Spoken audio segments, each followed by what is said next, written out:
This is the All Black Everything Roundtable at 8 p.m. Eastern. Really appreciate on Thursdays. Really appreciate my audience and my panelists for being here. So I'll start by introducing everyone. Start with number one, as always. B More. B More, how are you doing today? I'm doing pretty good. I think I missed like 2 or 3 panels in a row. I just been busy, family visiting me and shit like that. But now I'm back at it, and I thought I was gonna be late, but I figured it out. Okay. It's just nice. This is the best fucking panel out of all of them because we're all surrounded by amazing people, and I'm looking forward to arguing with Fnatic. Okay. Yeah. Yeah, I'm looking forward to that too. Next, we have Grimace. Grimace, thank you for being here. I know you're a very busy man, but you made it in here anyway. Troy, how are you doing today? Everything Chris, man. Why you also prime case? That's yeah, thanks for having me on. I know I'm not sure. I think it's like you said I can come on 1/4 of the time, but it's been like 6 times since I've been here, so I'm not sure who I need to appeal to or anything like that. But thanks for having me on as always. I said that to you before. That you can call him over 1/4 of the time. When did I say that? You've implied it heavily. Oh, no, I'm always happy to have you here. I remember. Listen, I'm 1/4. Okay, just remember that, and you got the iterations correct. Okay, I see where you're going with this. All right. Thank you. Thanks for being around. Next, we have a new person who I don't know. Devious Eggplant. How are you? Pretty good, honestly. One of my classes got canceled earlier today, so I had a little bit extra time. Yeah. Well, first off, yeah, thanks for having me on here. I'm pretty excited to be a part of this panel. So. Oh, okay. Thank you. That's really, really kind of you. Thanks for joining in. Yeah, thanks for stopping by. Next, we have Mr. Fnatic. Fnatic, what's going on? Man, I don't know. I'm kind of loving and living life today. I woke up, stocks popped the hell off. That was a beautiful thing. I woke up really early. I felt pretty rested. I went out, got me some food, accomplished some things yesterday. Had a really productive stream arguing with Republicans earlier. I don't know, man. Life is kind of looking good. And now I'm on the All Black Everything panel. Last week didn't go as well as I would have liked it to. And I didn't get to interact with some of the same people that are here now. So now I'll be able to get a full interaction. I'm like happy to be here. Okay. And you've got a big fan in chat apparently. Hello, Nell. I see you out there. No. Hey, I'm a big fan of her. I can't wait till she joins this space. Don't worry, we're going to put that pressure on. We're trying to get Wait Nell. up. Nell wants everybody to know that they love Fnatic. Just making sure. Like, are you happy now? No? Happy? Yeah, I don't think did we had Nell here before? We've had her in Amazon Lily, but I'm not sure if we've ever had her on this space. But yeah, we'd love to have you one day when you're not drunk apparently. But thanks so much. No, come on in. Yeah, maybe it'll make it more fun. I don't know. I've never dealt with drunk Nell. Oh my god, a drunk political panel? That would I'm be about so it. I'm about it though. Oh well. Moving on, we have High Priestess, who we haven't had here for quite a long time. High Priestess, what's up? How you doing?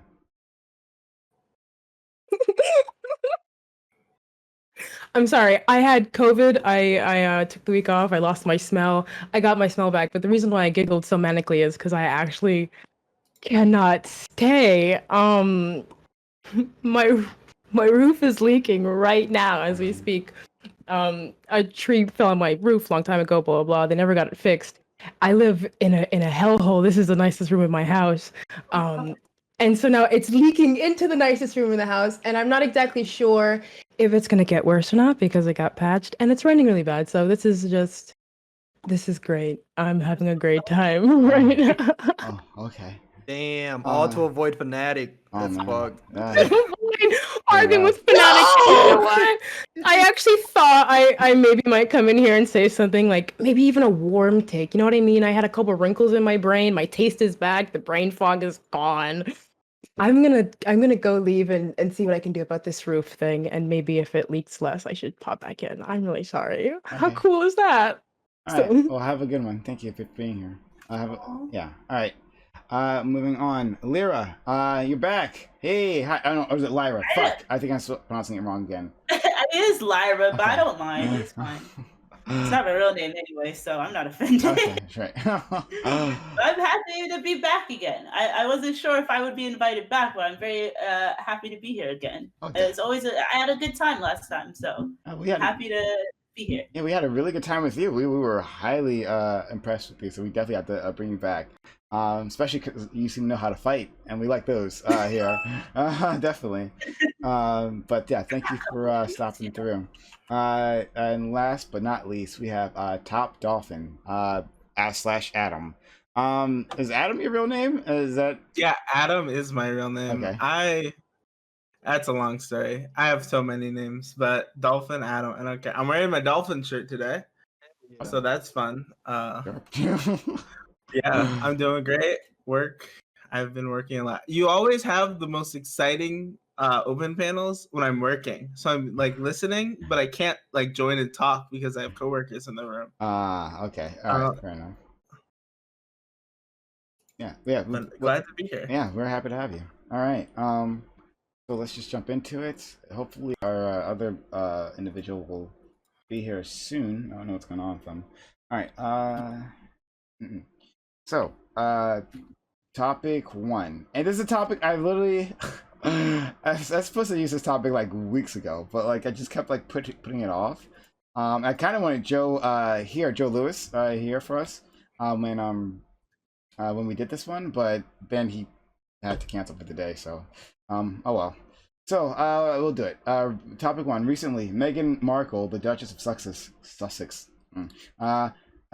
I can't pronounce anything when it's like when it has the word sex in it. I literally just can't pronounce it. I don't know. I might say something about me. All right. Came out and discussed the colorism in the royal family.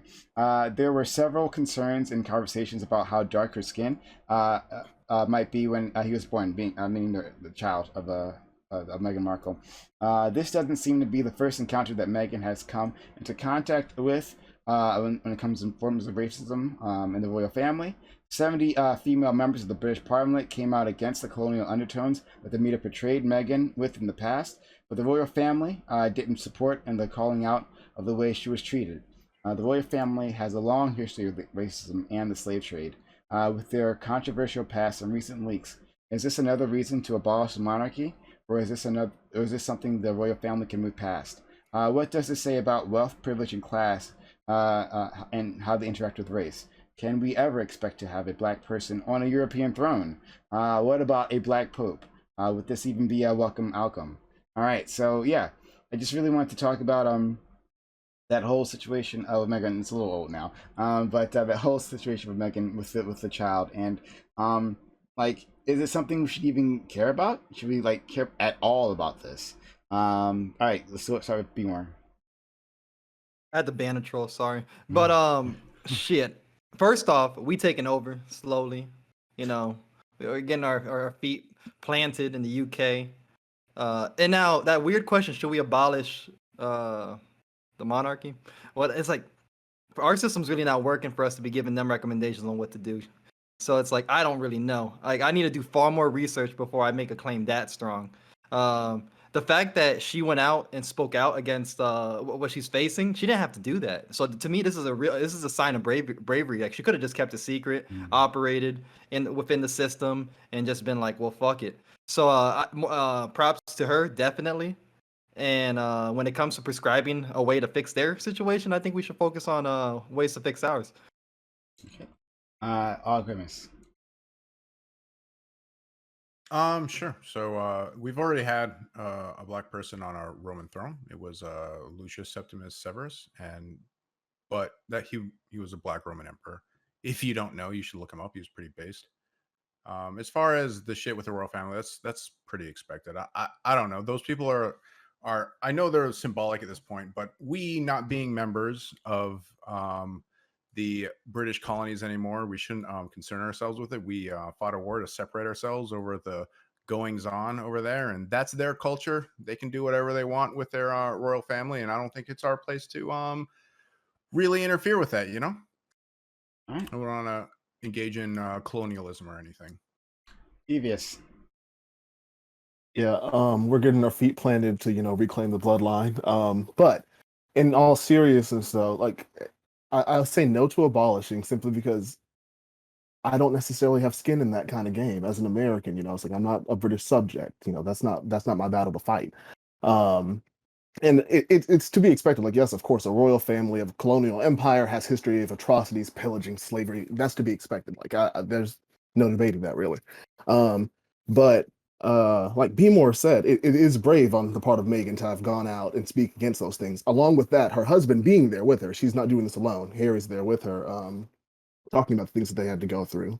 Um, so yeah, I don't know how much further I should go, but I'm excited to talk about the intersection of like wealth, privilege, and class and race. So Thanks so much. Next, Mr. Fanatic. Yeah, so look, here's the thing. I know everybody got, they are getting kind of worked up about this whole Meghan Markle situation, but at the end of the day, Meghan Markle happened to be pretty freaking silent about all those black issues, like all these years leading up to it. I don't remember her doing any form of activism whatsoever. She's obviously a super duper lighter passing black person, and she kind of has only pretty much exclusively dated white men and kind of most of the time socialized in white spaces. Now, I'm saying she's gotten that reality check. Like, wait a minute, you part nigga, right? And it's enough of a part for us to go ahead and start treating you differently. Now she want to speak up about it. Then on top of that, Prince Harry out there in different spaces, going to parties where they're dressing up as Nazi members and KKK. It's like, yo, I mean, I get it. Y'all want to speak up right now because you guys are on the house with your family or whatnot. But at the end of the day, I don't know. I feel like the fact that she's only speaking up now while she's like really enjoyed this white passing privilege for quite some time. I don't know. It's hard for me to get really far behind it. Furthermore, the fact that they didn't mention the names of the people that were doing the thing, how are we supposed to really support that? I think, yeah. My final takeaway is that her and the royal family can eat a dick. Good take. What? Whoa. Yep, I said it. Well, all right, here we go. Lyra, how are you doing? What do you think about all that? Hey, I like how both Be More, I'm sorry, or Grimace, I'm sorry for saying your name wrong, and Devious Eggplant. I really like how all of you touched on the concept that like as Americans, we really should try not to intrude too much on this fight, because when people kept bringing this up, I was like, we fought a whole war so we wouldn't have to give a fuck about the monarchy. It's like, should we abolish the monarchy? I mean, we already did in our country, so obviously as an American, I'm going to say yes, but like, that's their country, that's their problem. Like, I don't give a fuck what the royal family does. But at the same time, it's like, I mean, hey, I already thought the royal family was obsolete. This is yet another reason. It's not surprising that a bunch of 1,000-year-old vampires are still racist. That was such a, you're insulting the royal family? You think our 1,000-year-old queen is racist? Like, what? Oh, okay. But at the same time, even though Meghan has definitely enjoyed the fruits of being white passing, whenever she plays in roles, she always plays like as white roles or as like roles that like they don't really take time to be like, oh, by the way, this is a black person. Like, no, she's definitely white passing and she has enjoyed those privileges. I don't really think that like undercuts her journey though. I mean, she's still a black person. She's still a black person. It also, I think it's very interesting that even though everyone thinks it's so funny that she's so white passing, and yet the royal family was concerned about how dark her baby was. I mean, just because she's so light, that doesn't mean their baby wouldn't come out very darker. That's not how genes work. But even so, it's like it tells you how racist the royal family is. They're still going by that one drop rule. So I think even though she has enjoyed the fruits of white passing for so long, and she has this pampered up for so long in America because she does pass, and it's kind of sucks that she's only just speaking up now. But I mean, doesn't diminish the movement. I think. I mean, it's still fucked up. It doesn't make it any less fucked up what the royal family is doing, and yeah. But at the same time, as Americans, we shouldn't lead the charge on abolish the royal family. I mean, we already abolished it here. But if people of color, UK, they want to go up, I mean, that's our cue to stand behind them and support them. But to lead the rally on that, I think that's overstepping. Okay. All right. Adam. Oh yeah. So I don't know. This is like a really weird one. I think that so I was like a huge Meghan Markle fan because she's in one of my favorite TV shows. playing not a white passing character, very much a black character. There's a lot of race stuff that they talked about in that show, and they used her to do it, and it was really cool. I don't like this idea. I don't know. Everyone's like, oh, like we don't have skin in the game because we live in the United States. I mean, everyone around the world comments about our leaders. So like if we want to go ahead and like shoot back and comment about the way they structure things in their institutions, the same way they do about ours here in the United States, I think we should like do it. Like not so, like obviously we don't have voting power or anything like that, but like it's very important that if we think there's like injustice in the world as Americans, we should be able to go out there and like let our stance be heard. And so I think it's really fucked up. Like they're worried about. I mean, I think a lot of people bring up the fact that she's white passing, and it's like I don't think that's necessarily crazy important, but I do think it shows a little bit that like she's like the royal family is worried about this person who looks like a white person with a tan having like a crazy dark baby, and it's like so talked about that like they left the royal family, and that's kind of shows that like wow, like we still have like a lot of deep-seated racism in some places, not just in the United States, but like all over the world. All right, open to the panel. I just want to be clear, Dolphin, that I can criticize their leaders all day. I can talk shit. You know, that's why what Fanatic said, I was like, damn, that's true. But at the same time, for me to sit here and tell them they need to abolish their monarchy, I mean, first of all, yeah, we did it. You know, we can help guide them, airdrop some guns, and give them some resources. But like, really, like, I don't know. I'm not interested in giving them recommendations when it comes to that. But Fanatic, you bring a crazy sick point when it's about the fact that she had no level of activism before this situation. But then I gotta throw you under the bus because you know, there was a moment in time where you were a member of the New Black. So you know, and your advocacy probably started after that too. So the reason why I bring this up is because I just want to be fair to people. It's like it doesn't really matter when you come along, as long as you do. I consider you my ally. But I want to see what you do. I want to see what you got to follow up though, you know, and stay strong. Look, I agree with that, right? Like, because I mean, bro, that was my own confession, right? Like that was something that I didn't have a good enough proximity to truly understand. Sure. So I totally get that. And me criticizing her for having not been like active or anything like that. That isn't to try to say like that her struggle is any less real or that it's not something that I can't condemn, because I do condemn them for being that way. I think this is clear showing of racism and some really abject racism. The fact that she is so white passing, you guys are still concerned about skin tone. It's really insane to me. I'm not claiming that I'm Meghan Markle. You can knock that off. But I do recognize, like, yeah, like I'm going to stand behind that issue. And it doesn't diminish what she's going through for being lighter skinned or white passing. Like, I'm never going to do that. But what I am saying is it to me, I feel like it kind of reminds me of like Candace Owens, right? Where she came forward and she decided to be super duper like, oh, I'm Republican, blah, blah, blah, blah, blah, blah, blah. Racism isn't real, yada, yada, yada, yada. Yet she was like involved with legal issues where she was claiming that she was like racially like assaulted at a kid. Racially, yeah, she had racial issues with like people at her high school and stuff when she was a kid. But then it's still saying those kids couldn't be racist because you can't be racist at 15 years old. What are you talking about? Like, it's so wild to me. So I just don't like people being so inconsistent in that way. Like, Wait, but there's a whole difference between being silent on race issues and then like actively advocating for the other side. I agree. They're not equal. I'm not saying that I think everyone should like make their voice heard, and everyone, especially when you're like someone like Meghan Markle, who's like a celebrity and like an actress and has a platform, and use that to talk about the issues in the African American community. But like she's nowhere near the level of like Candace Owens, who like goes and like works against the issues that we're fighting so hard to like make aware and like to help fix. Right. I wasn't trying to say she's literally like her. I'm just pointing out like that inconsistency from like from previous actions to whatever. But I totally agree with you. Meghan is nowhere near Candace Owens might be Satan himself. She might be Satan reincarnated. So I'm not claiming Meghan Markle's that. I think another thing we should sorry, did I cut you off? No, you go ahead. No, you did not. Another thing I think that we should like that's very important that we distinguish is that when we say we shouldn't take the forefront as Americans, we're not saying that we should be silent on this issue. Like, oh, well, I'm not from the UK, so let me just stay out of this. I mean, I don't give a single fuck about the royal family, but that's not what I mean. We could call out racism without barging into the UK and be like, take down the royal family. We're not from here, but yeah, take away their rights and their money. I mean, if they do that, pog. But like, we're Americans, so I think it's inappropriate for us to intrude on. I mean, the royal family's not political; they're purely there as like an aesthetic, as an influence. They don't really have any real power, but still, at the same time, that's their thing. If they want to keep that, or if they want to get rid of that, that's up to them.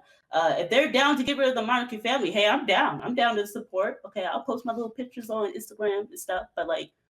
I just don't think as Americans we should lead that forefront. Support it, of course. Call it out, yeah, but like to lead it, that's overstepping. Yeah, I agree with America that. does love to step in on political affairs of third world countries, but I mean I condemn it when they do it then too. So I agree with that, Laura. So sorry. No. But yeah. Like 1 second. I'm just thinking about like the UK Revolution, like little photo filter, and it's like, oh shit, that's it. It's just I agree with that. It's like it's not by saying we don't have skin in the game. It's not saying oh this is an injustice. We take hands off completely. It's just saying that of course we should still criticize and throw our things out when it's like whenever there is injustice. But for us to be like, hey, that's really racist for y'all to do, and for us to be Americans, that's literally the pot calling the kettle black. It makes no sense at all for us to do that. It's like we kind of put ourselves. It appears you have a point, and I'm excited to hear. Yeah, well, I mean, listen, like I feel like we as Black Americans, we have every right to be to call out that. I think there is a distinction, right? And I know that like I'm not trying to otherize myself, but I think there's like a credible like point to be made in the fact that even though we are Americans, we have always been otherized by white Americans, by the systems and the country and the codification of the country, and like we're not Americans in that way, such that we would ever be the reasons that we should be restricted from like commentating on like the inherent racism in the monarchy, right? Like No, I of think course, yeah. we can do that. I would just be, at all. I'd just be looking sideways if other folks did. I get you. It's like I'm not arguing against that at all. Like we as Black Americans have a different experience with race, in a way, historically compared to the other members of the Black diaspora around the world. But there's a lot that goes into it. It's like yes, we are allowed to criticize as Black Americans, but in general, as America as a whole, to be like, hey, this is terrible, But for us to have these issues domestically, right. That's that's a lot to deal with. You're all in my business when you can't even handle your own. Facts. So, but do y'all feel like it's okay? So again, this isn't to invalidate her experience because, like it's just like OJ. OJ got a certain level of privilege at one point. I think this is a better example. He got a certain level of privilege at one point and kind of forgot that he was Black, and then he got that wake up call real quick, and then all of a sudden he was like a nigga again.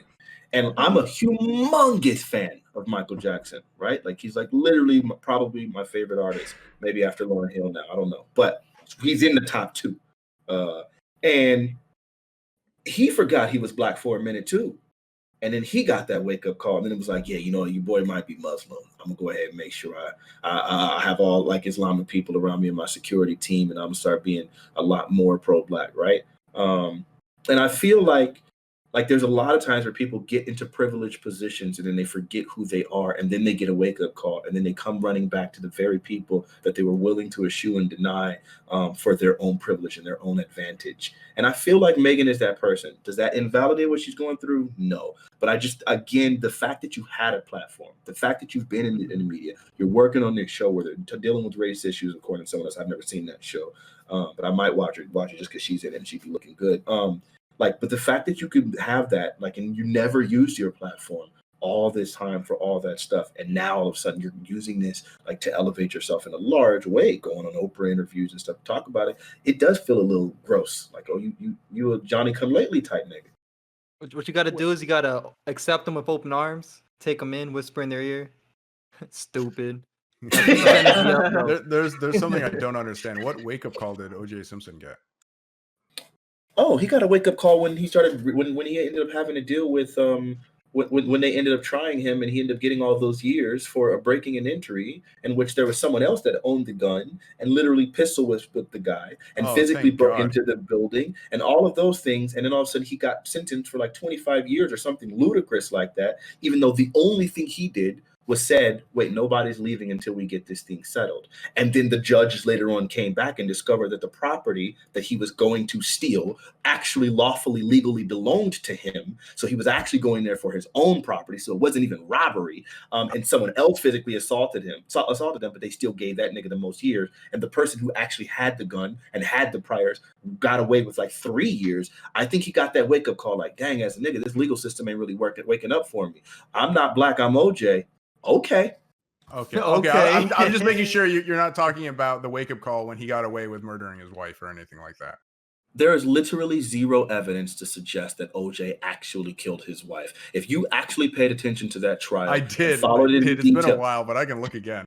But the glove didn't fit, We though. can not only did the glove not fit, the blood wasn't there, and they doctored the blood. That was one of the most heinous ways that they ever took care of a crime scene. The blood was missing, and then the blood had EDTA in it, which was clearly a mixing agent. It was late going back. They had literal actual drops that had photographic evidence that weren't there, that was literally painted with zero DNA degradation. Like there's so much evidence to this. Like all evidence, the reason why he got off away, he didn't get away with quote unquote murdering his wife. I actually believe his son did it. He didn't get away with murdering his wife. There was literally no evidence to convict the man, which is why it's not just that Johnny Cochran was such a good lawyer. It's that there was so much corruption from Mark Furman and that law and that police precinct, and there was clear, like he really should have recused himself from it because he did have a sexual relationship with Nicole Brown Simpson. The idea that he was over this case and trying so hard to convict this man, and they went into his property having literally no evidence, and then quote unquote found the glove, all of that stuff, that's what like got him off. It wasn't because he was of any sort of privilege. I completely agree advantage. that There was that's just no why good he got evidence. off. But that has nothing to do with the truth of the matter, right? Like, let me ask you something. Why do you think he had that run in the Bronco? Because the police were coming after him, and he knew that they were suspecting him, and he was terrified, as a lot of black men are of the police, especially considering around this time, like this But is like OJ Simpson though, like celebrity, all American, everybody loves him. yeah, but his wife was dead, and so they knew that, and they knew he was coming. I don't He know. knew they were coming for him. Weren't you just saying that he like wasn't like he forgot he was black, and then like and now all of a sudden the police come and he remembers for like a second, and then he's go back to forgetting it? I don't know. No, it's not about him for remembering that he's black. White folks, when they're accused of murder, are gonna get nervous. Like there's certain things that are going to law going to come back to you. It wasn't because he was black. It was just because of the fact that he was suspected.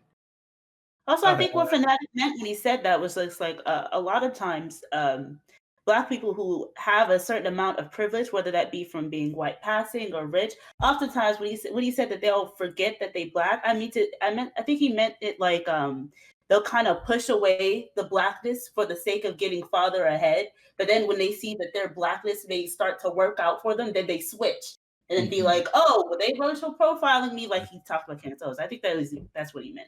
This is idea of like there's like a collective investment in whiteness, and whiteness isn't necessarily attributed to a race. It's this idea of these certain ideals that allow one to get ahead. And once again, Black people might invest in that collective investment of whiteness, only to hop off the train whenever it seems like a good point to still boost ahead because they hit a wall of some sort. Right. First of all, I want to just thank KTN for being kind enough to join us. How are you? Hopefully you can hear us.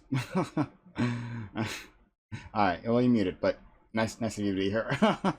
But okay. And Fanatic. Can you hear me? Yeah, now we can hear you. All right, yeah. Hey. All right, great. Thanks My daughter's in the background, so okay. And then my girlfriend. So okay. Yeah.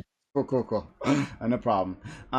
So Mr. Fanatic, just curious, like when you think in KTN we've wandered far away from the royal family thing, but we'll maybe go back there in a second. It's one of those days. Fanatic, so when did you think Michael Jackson got his wake-up call? I think when he got like all of those, when he got like the initial trial, he was still all right. I think it was the subsequent ones where like there was like that 200-page FBI document, and like the 3 raids of his home, and then the way the police were like they took him and took pictures of his penis and all that nonsense, and like they like literally kept harassing him even after like the trial was over, and like there was like this one police officer, I can't remember his name, he wrote a song about it, where like that one police officer who like was just committed to convicting Michael Jackson despite there being no evidence, despite the FBI saying they couldn't find anything, with all of their like unplanned raids while he was gone and all of that stuff. And then like there was just literally zero evidence they could find to suggest that Michael Jackson had done the things he did. And then the recanted testimony of the victims and the victim's father even coming, like all of that stuff. And that dude was still intent on killing him, I think. And then the way he got screwed over in that Sony deal, which he literally eventually overturned and won, like near the end of his life, like really close to the end of his life. He eventually beat it because there was a conflict of interest because of lawyers. But the fact that they had done all of that, the fact that there was like all of this corruption from Sony and the people trying to own his catalog and the police stations and all those things, and then white America pretty much turned against him, and his album started failing in the United States while still being completely successful everywhere else in the world. I'm talking #1 album on virtually every continent, but just literally like not even top 20 in the United States. I think he started recognizing like, oh yeah, this country really got some issues, and maybe my vitiligo ain't really protecting me from that. And I think it kind of, he woke up. Okay. All right. So I thought those, going back to the the what you were saying about like white privilege, or at the very least like rich privilege, right? And how some people can forget they're black. Speaking of that, Tiger Woods. Tiger Woods out there, mixed as fuck, right? Making sure you know it. Being less and less black, like by the minute. And then he had the affair, the many affairs, and then he found out, right, when the media turned against him. I don't know what to tell you. We were all waiting for it. We were all waiting for it, right? About Tiger Woods, I think about that Dave Chappelle skit. Yeah, exactly. He called it. But Dave Chappelle called that years before it happened. He was like, "This is gonna." Yeah, but there's also other people too, like A$AP Rocky. He had his little incident.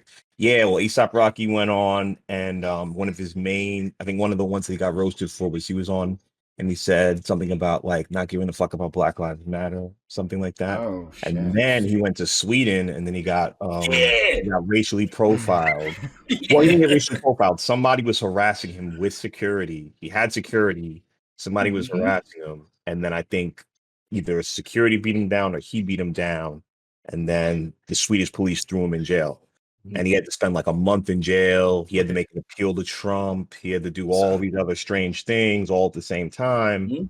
And then when he came back, the first thing he talked about, he was like, yo, my opinion has changed on, because his whole thing, I think his main quote was like, all I do is like, I think it's like, all I do is fuck models and something else. Like there was something that like, it was like that he said this quote that's I'm supposed to just separate him from the rest of everyone else's struggles, and people kind of for it. I'll look it up right now. Sorry, what did he do? He beat the shit out of someone? Is that what you're saying? No, it was either him or his security. He went to Sweden, and in Sweden, he went to Sweden to do some shows, and a fan was kind of accosting him, and the fan just wouldn't leave him alone. Yeah. So he tried to so I think his security tried to get rid of him, something along those lines. Yeah, there's video of what he's talking about. I remember this. It was really fucked up. This guy just like he was like a fan, but I don't know, I'm not sure if he was a fan, but he was like pissed at him, right? Like he wanted clearly to start something with them,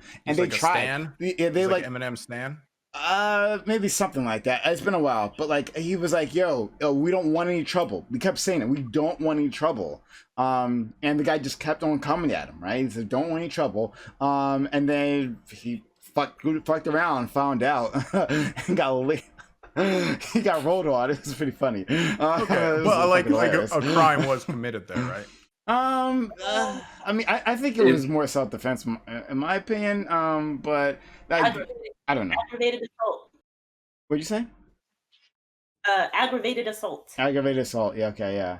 But still, I don't know. I think the dude deserved it. Like the guy just would not. Like they made it very clear that they did not want any trouble. They kept saying we don't want any trouble, and then this dude kept going at it. But like it's been a while since I saw the video, so I don't know. Yeah, I mean, I mean, I feel for him in that part where you shouldn't be sent to jail because you're defending yourself in a foreign country. You had security. It's not like he didn't have hired security. You would have think something like that would have just kind of like separated him from that jail time, being like, yo, this is my hired security, like this guy's official, et cetera, et cetera. There should be no reason why I should be accosted by a fan or by some random person. You know what I mean? That's why you hire these dudes, so you don't get locked up. You know what I Right. mean? So Prime did- Guys, if I look into this, is it going to be like way more egregious than what I'm hearing about right now? And then I don't know the not case. trust you guys. I don't. Yeah, I don't know you're the gonna case. learn that he went in a little too hard, and the fact that he joined in with his security, like why the fuck you pay them for? That's Okay. what I was gonna Yeah, you're ask. gonna That's look what I into thought. it. Come on, and guys. Yeah, No, and then you're I gonna look- come back and be like, I'll say "Oh, it damn." again. But- Look, dude was asking for it. Fuck it. I'm saying it. He was asking for it. He was asking to get his Look. ass beat. Like he said it again and again. Back and like I'm not like a ASAP Rocky fan. I don't know if I've even heard any of his songs, right? But I'm just saying, Yeah. from what I remember from that, and it's been like but it's been like 2 but years or just- something. But like that dude was asking for an ass whooping. So I'm just saying. But I know. Look, I'm a big fan of fuck around and find out, but at the same time, there's consequences. Well, but really, like to the conversation at hand, it's really more about like, he thought that this kind of thing wouldn't happen to him. Then he was like, yo, why am I sitting in this prison? So he in had like Sweden? privilege that he thought. You know what I mean? Like, yeah, because Yeah. like the thing that really buried him was that quote he had earlier that was like, yo, none of this activism or anything has to do with me. I don't know what the exact quote. I remember the quotes. I remember people were just giving it to him about it.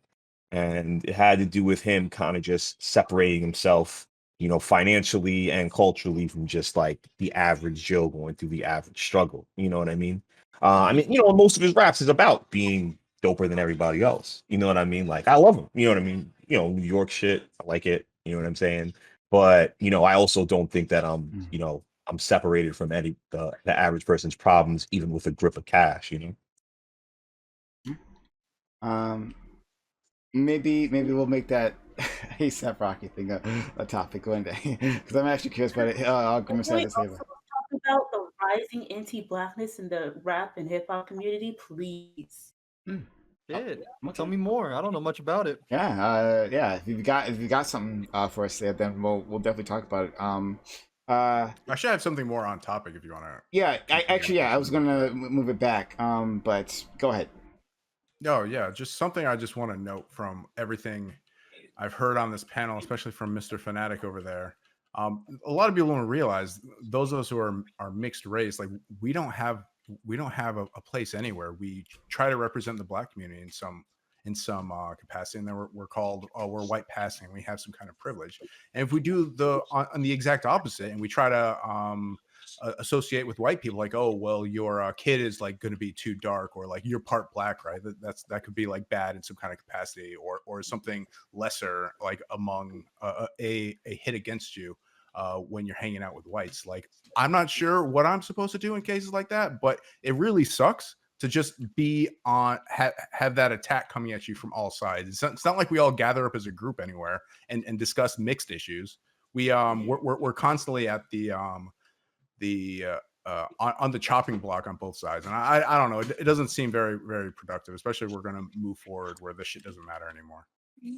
Sure. So I'm not. That's not lost on me. We've definitely talked about that in this panel before. Mixed race people do have unique challenges, like very unique challenges, and they do get racism literally on both ends. My favorite person on the planet is a mixed woman.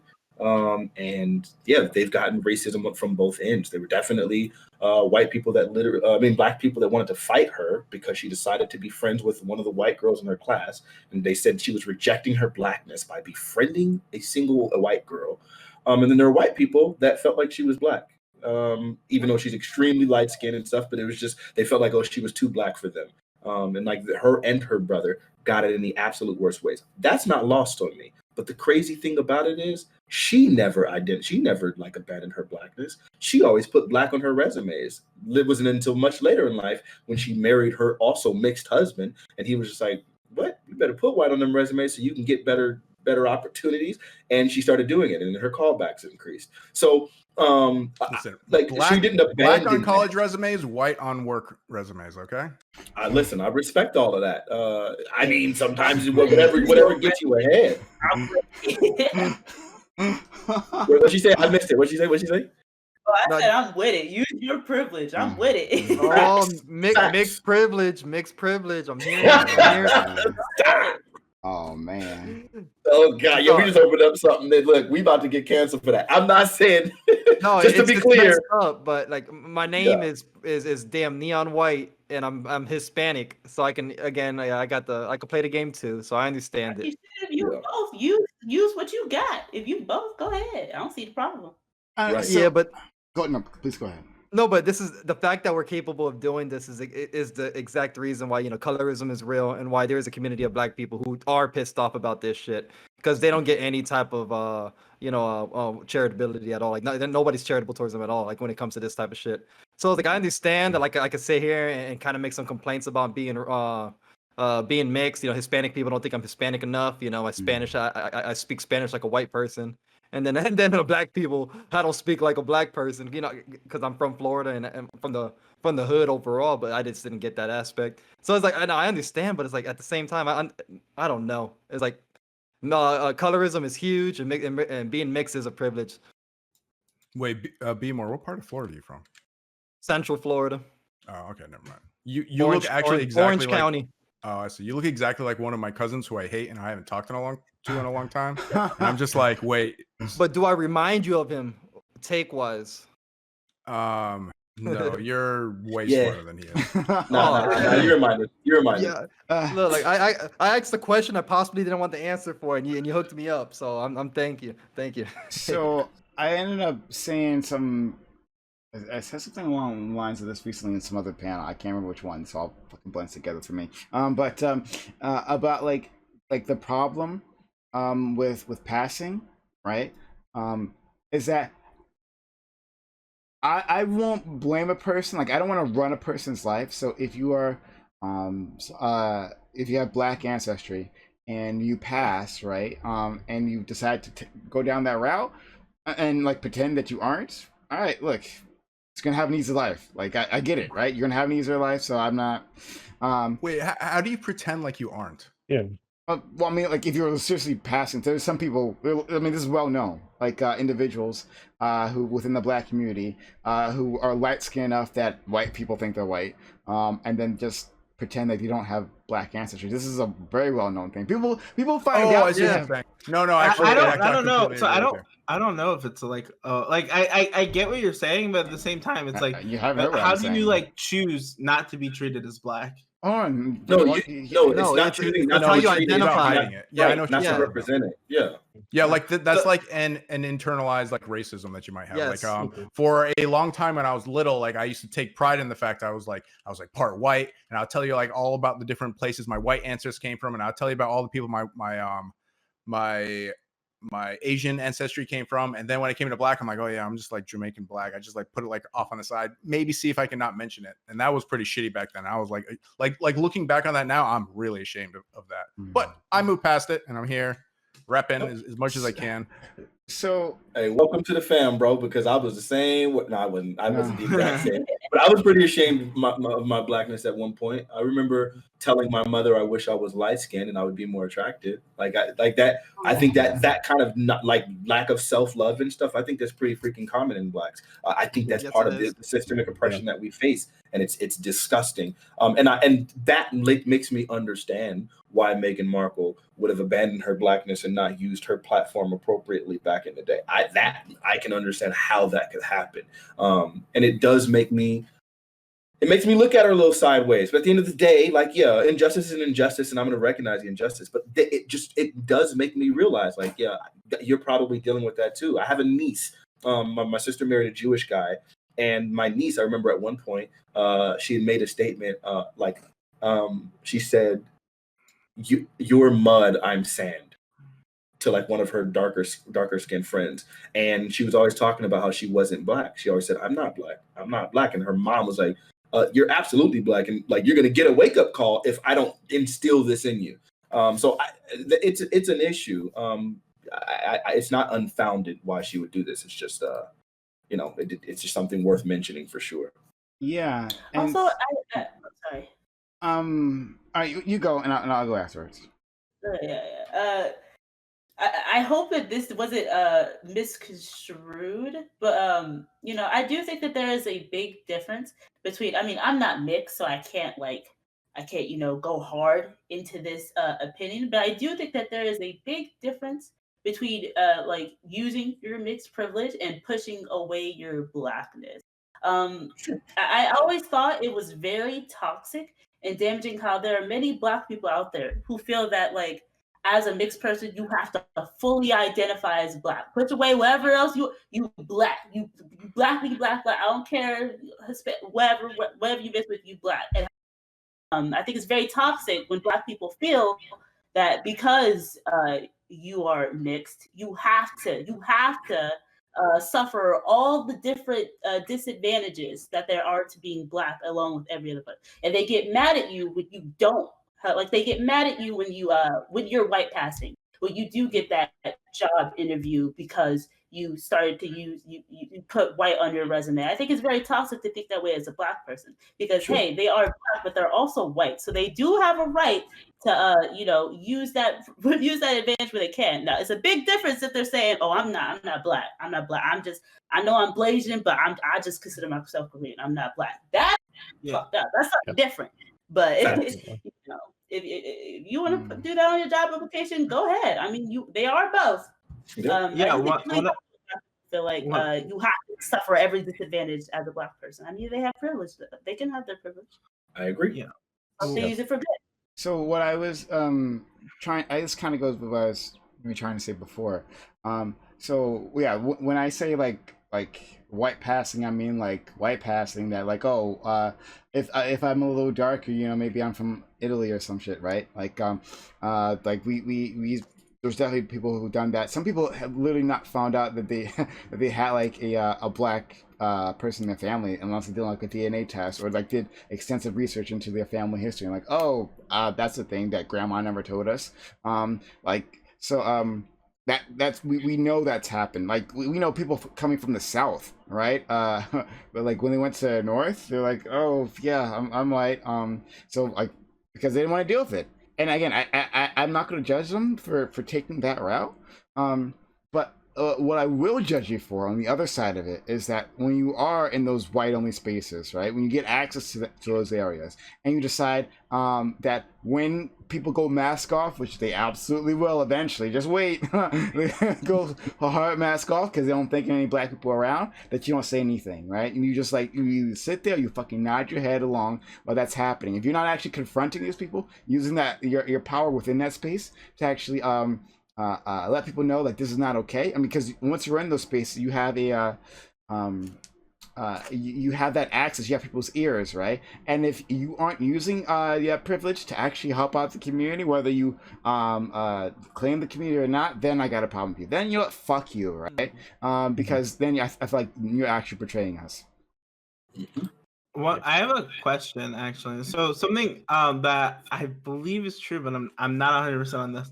But I'm pretty sure when I was doing research, while I don't think Meghan Markle's done much African American like activism, she has done activism in terms of like fighting for like women's rights and stuff like that.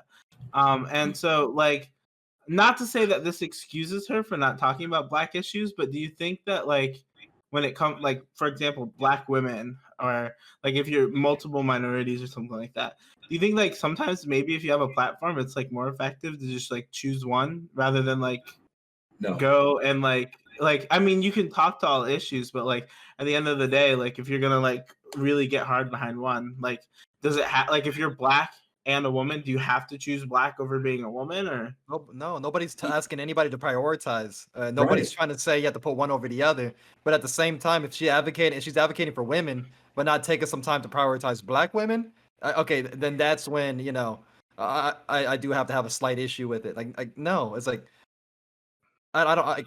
What do you mean? Like, do you think anybody here is asking for that level of prioritization of just like putting one above the other? Not necessarily, but like at the Yeah. end of the day, like let's say like you're sponsoring events, right? Okay. And you either have I mean, you could split your money 50-50 and put on two very crappy events, or you can put 100% of your money into one event. And so she goes out, let's say, this is theoretical, I don't know exactly what she did. But let's say she goes out and she puts her money into like an event like sponsoring women. And like maybe while she's at the event, she makes a comment about like how Black women struggle, right? And she talks about it, but like that event, the headlines and everything are going to be talking about how she like did an event like raising support and activism for like women. And so Yeah. at the end of the day, it's like when we like come down on her and say, well, you haven't done any activism for Black people or Black women, like specifically, it seems kind of like shitty to like shit on someone like that. I don't know. Yeah, It's just like it would. kind of way like sits with me. With your hypothetical, yeah, it would be kind of shitty because like you mentioned that she mentioned Black women, so it's like, yeah, it would be fucked up for people to turn around and say like, so you're not doing enough for Black women. Yeah. So in that situation, And I'm not trying to say that she did, by the way. I'm just saying that like as a hypothetical. Giving her the benefit of the doubt, it's like very reasonable that like this, like she could talk about these issues, but like her main drive is like talking about women's issues. Yeah, the thing is, for me, I've always used this argument in the past. I do genuinely believe that and when it comes to American representation, it seems like people always try to use sometimes intersectionality to excuse what I would consider to be pretty heinous behavior from certain individuals. But at the end of the day, you're always Black first. Before they even notice that like you're a woman or any of that thing, they're going to notice that you're Black. There was a lot more restrictions placed against Black people than there were against women. And the fact is that intersectionality does actually affect them both, because women have dealt with their own unique struggles in this country. And I think it's absolutely disgusting because they're still dealing with a lot of them too. But the Black women deal with even more egregious situations because they're Black and women. For her to be able to identify with women enough, with her sex, enough to decide that she's going to advocate for that cause, but to completely be silent about the Black issues, when the Black issues were sometimes at the forefront of the media, not intentionally, but we were forcing those things into the forefront of the media through the Trayvon Martin case and so on and so forth. The fact that she would remain silent about those issues and didn't show solidarity necessarily, it's like now at this point, I don't think it's just a matter of you choosing to support this one issue. You're choosing to abstain from supporting another issue, which of course is still allowing you some privilege. I don't know if I can, it's hard for me to get behind that. Mm-hmm. It's a very interesting topic because I remember a similar discussion being had on Barack Obama, because a lot of people when he was president had a lot of strong opinions about how he was or was not doing enough for the Black community, policy wise. It's definitely a thinker. That's why I'm making my thinking face. It's a thinker. I like this topic. Yeah. And also I wanted to say really quickly about the mixed thing, right? I forgot my point. Never mind. Go ahead. Dang it, someone had said something. Okay. Yeah. I wanted to point out. I'm sorry. One thing, Grimace. Another thing that I've noticed, which is something that I'm 100% opposed to when it came to the whole mixed issue, is that sometimes, and let's piggybacking off of what Lyra was saying, Black people do tend sometimes to really try to force people to like be one specific race. And like that girl that wanted to fight my cousin in middle school because she befriended a white girl, like that girl wanted her to like, no, you have to completely reject your whiteness. My family did that to them. We were trying to force them to reject their whiteness. We saw her playing with the white doll and we're like, no, you can't play with that doll, you need a black doll. I tried to force my cousin to like the Black Ranger the most because the Red Ranger was his.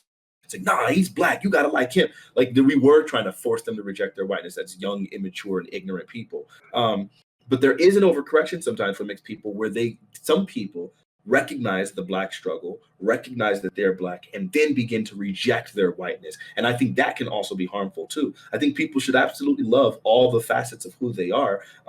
And I would never encourage someone to start internalizing racism against themselves. I think internalized racism is one of the most heinous things that I can ever remember dealing with in my life.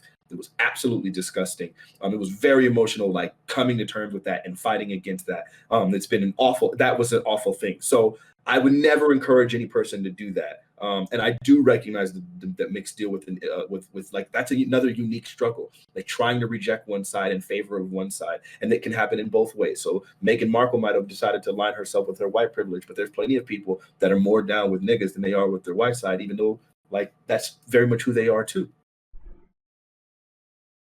I wanted to before we get off the subject, ask that final part of that question. Would we want a black pope? No? Nah. I'm not, to be I honest. it's not a big deal, but I know a lot of religious black people really want one, and this is globally.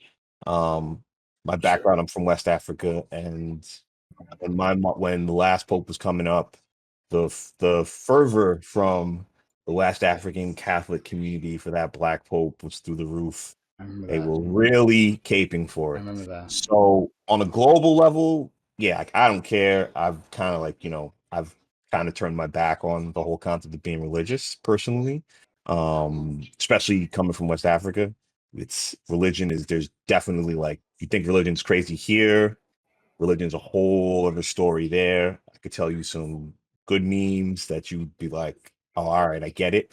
But yeah, I don't care. But if it gives some people in the community some confidence or affirmation, and so be it. You know what I mean? Because we already know the Catholic Church is a messed up institution as it is, and if something can change it, I'm all for it. You know what I mean? To do it is actually very. So we're talking about a very pope for the conservative, Catholic though. Church, not like Yeah. a pope for like a black religion of some kind. No. We're talking about Pope. Yeah, not like an archbishop, like an Yeah. actual. No, like we're talking the Pope with like 2 E's.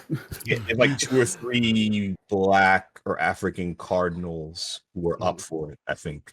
I think Desmond Tutu is also a Yeah, Desmond no, a Tutu- cardinal. I think so. I think it's a cardinal. Yeah, but like I said, if anything can change the institution, so be it. Yeah, sorry about my fingers. He might be an archbishop. I don't remember. Yeah, I probably messed that up. Oh, go ahead. Sorry. Oh, sorry. Personally, I'm not a big fan of. I'm not sure if this is the correct term for it, but is it called identity politics? I mean, I guess a black pope would be cool, but I'm way more concerned of if he's going to be homophobic or not. I mean, like, it's like, what's the joke that people say? More trans drone strikers. It's like, I mean, he's them probably being homophobic. marginalized countries. Okay, that's great. They're still drone striking Syria. I mean, like. Black Pope, I guess that's probably, is he homophobic? Okay, is he a low key a pedophile? I feel like there are more important things to worry about. But I mean, I honestly I could care less about if we get a black pope or not, as long as we get a pope that's not an asshole. Yeah. I would like to see it personally, and for 2 reasons. Like, first off, it would mean a lot to a lot of black people. So, and then 2, there's a good chance that it might piss off a lot of white people. So, let me get that black pope real quick. I want to see that reaction. You know what I mean? Like, when like Idris Elba playing like a damn white god, you know what I mean, and pissing people off. Like, imagine what a pope would do. Like, I got to see this shit, please. Yeah, I think that I don't really care about the Pope. He's like a giant joke to me. I don't know who the fuck that guy is. But if a black guy wants to be Pope, he should have just like a fair shot at it. And if black guy becomes Pope, I'll dislike him just as much as I like the white Pope. I don't really care about the I know. Imagine if we could see the destruction of the Catholic Church, the black Pope, and the destruction of the royal family with a black baby. We need to take over. Yeah. Take over the Vatican. Take over the UK. I don't want to take over. I would love to just see. I would love to just see the fracture, the toppling, the outright. You got to remember the Catholic with the Roman Empire split into 2 at one point. The Eastern and the Western Empire. Imagine if they had a black pope. I guarantee you, some people might just be like, "Well, I guess I'm not Catholic anymore." Yeah. You know what I mean? So for me, I would almost want to see it for lols. No, that's what I'm talking about. So I'm pretty much where B-Mar and Adam is with this, right? I feel like that if we actually did have a black pope, that's something that actually happened, right? Like we would see an exodus from Catholicism, like that, the exodus that never happened for the child abuse scandal. I think that would be the thing that would get a lot of people to go, oh no, sorry, I'm out here. Like it's not what I remember. How much you want to bet? How much you want to bet for people who didn't care? How much you want to bet? They might make their own denomination called the New Catholic. You know? Oh my God!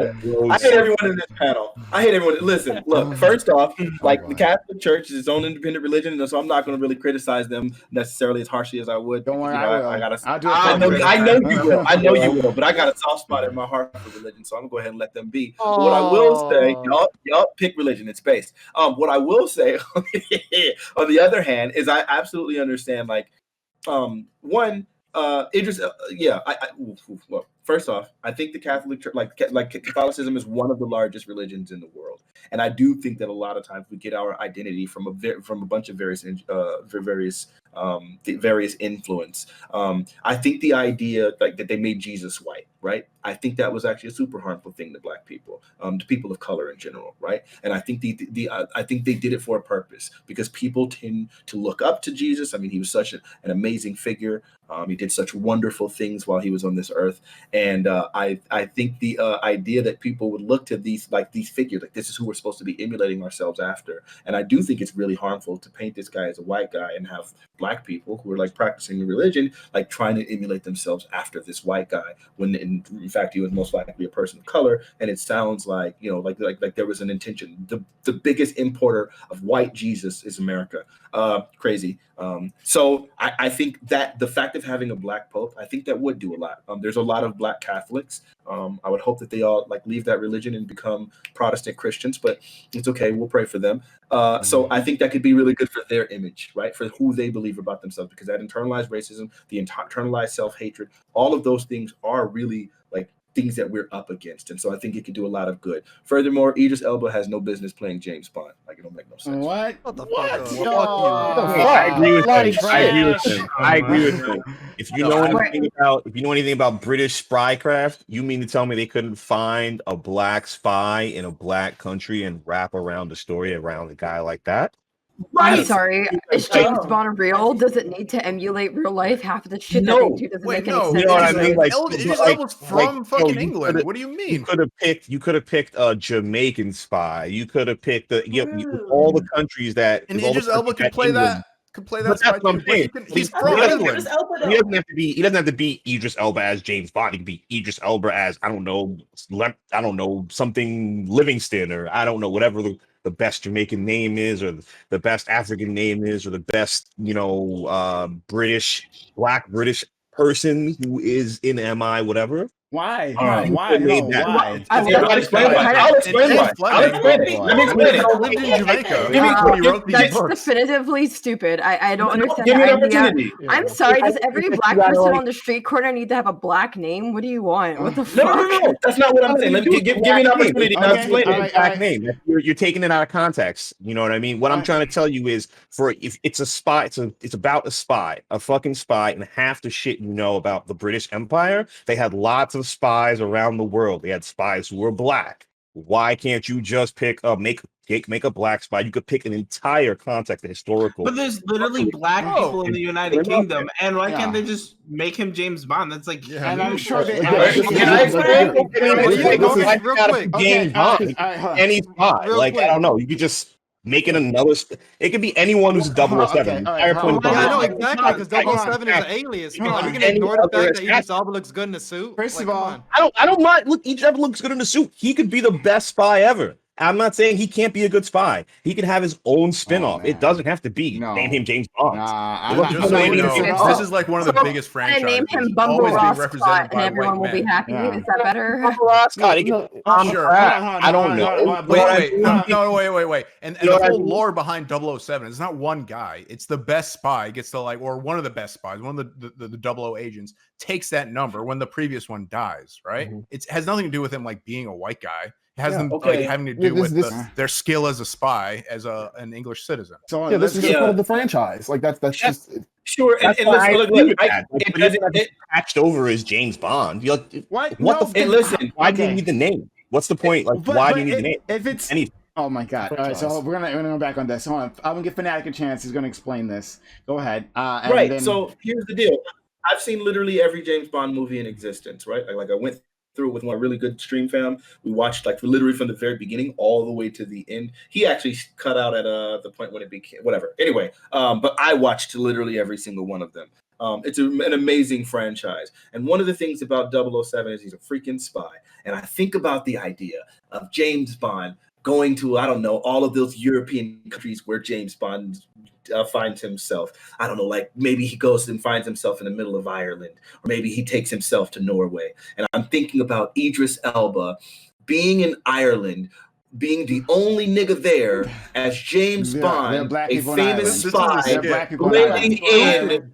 The black people in Ireland. Nigga, the black population in Ireland is like less than, and that's the case in a lot of European. You can't do bitches in Ireland. I was about to say, what that got to do with the price of milk? I'm struggling to figure out why this is such a comic thing. If you're MI6, you're gonna send a black 007 somewhere where he's most needed, right? So sending him to like Scotland or Ireland is just not gonna happen, right? Because he couldn't fit in. But you can send him to all the tropical badass places with lots of hot bitches and have him. I don't know. Them. Maybe like, there's some type of event where there's only black people. It's the Black Cabal of Ireland. So now we're gonna do mental gymnastics. It's a movie. I don't want to be An entire movie They take place in tropical locations. That was Ian Fleming's like whole deal. It makes no sense to force a story on him. Like, just give it. There can be like the best part about it is he's probably even gonna be a better spy than the regular James Bond. It doesn't exactly because classically in James Bond movies he's in the Caribbean. Throw him off a bridge. Okay, one time. Hold on. Grimace, finish your point because I can hear. If you guys can't talk over each other, no one can hear. But Grimace. Yeah, no, I'm just saying Idris Elba. So going by Ian Fleming's writings, if you guys haven't been to James Bond Beach in Jamaica, I have. Like, there's so many places and so many stories in that universe that take place in the Caribbean that somebody like a place, by the way, that the British Empire colonized, that a British black spy would have like a even more of an in than any other a white guy. And like to put on top of that, to think that in these we can show in films that these places are actually more run at this time by black and brown people, right, who are actually in power in those different countries would be also actually really good for representation. Sure, but it would just be incredibly limiting for all of the movies and all of the European places that he goes. Wait a minute. Has James Bond? I haven't seen many James Bond's movies, so you'll have to answer this for me, right? But has James Bond ever been to a place where there's majority black people? Has that ever done that?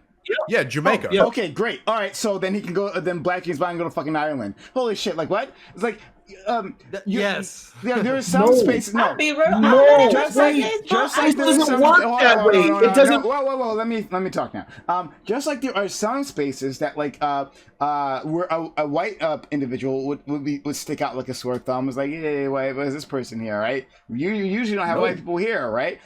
Same thing for black people. Yes, that's the case, right? There'll be some places where a black person would definitely call a lot of attention. But there's plenty of places where that wouldn't be the case, right? This is the same for both, right? That for spy agencies, right? They have numerous people with different ethnicities that will fit into these different areas, right? If you need a woman to go in a woman's only space, then they have a woman, right? Like you could have, and I think you could have a female James Bond, right? You could call her whatever, I don't know, but like you can have a female James Bond, why not? But so I don't understand like what the pushback is here. Like if white James Bond can go to black majority places, why can't black James Bond do the other thing? Like it just doesn't make sense. Go ahead, be more. No, Katharina, let me hear you because you got some catching up to do. That's fair. Yeah, I don't know if you've ever been to like a black majority place, Fanatic, but I'm telling you right now, they keep fucking tabs on the white people that are there. Like, look, if you're in any place beyond like the capital of whatever country that you're in, and a lot of times you don't stay in strictly the capital. The locals know, ayo, blah. They know that there's white people there. So I don't know what you're talking about. If James Bond could go ahead and run around Montego Bay, Jamaica, and everyone's just going to pretend like that's normal, then we can have the Black Cabal of Ireland. Let's fucking go. So here, let me explain to you what the difference is between these two situations. Hold on. There's a very clear difference here. Like yes, James Bond went to Jamaica and like he had scenes and stuff in those movies, right? Like he was following Spectre, which was like a white organization that was going to these places. But the thing is, historically, there always has been a historical white presence in these kind of places with because white people have always had power, and there has been Grimace. If you look at him, he's like 3/4 white, right? Because there's a heavy white. Oh, I thought it was 3/4. I thought you said you were only quarter black. Maybe but I'm also a quarter Asian.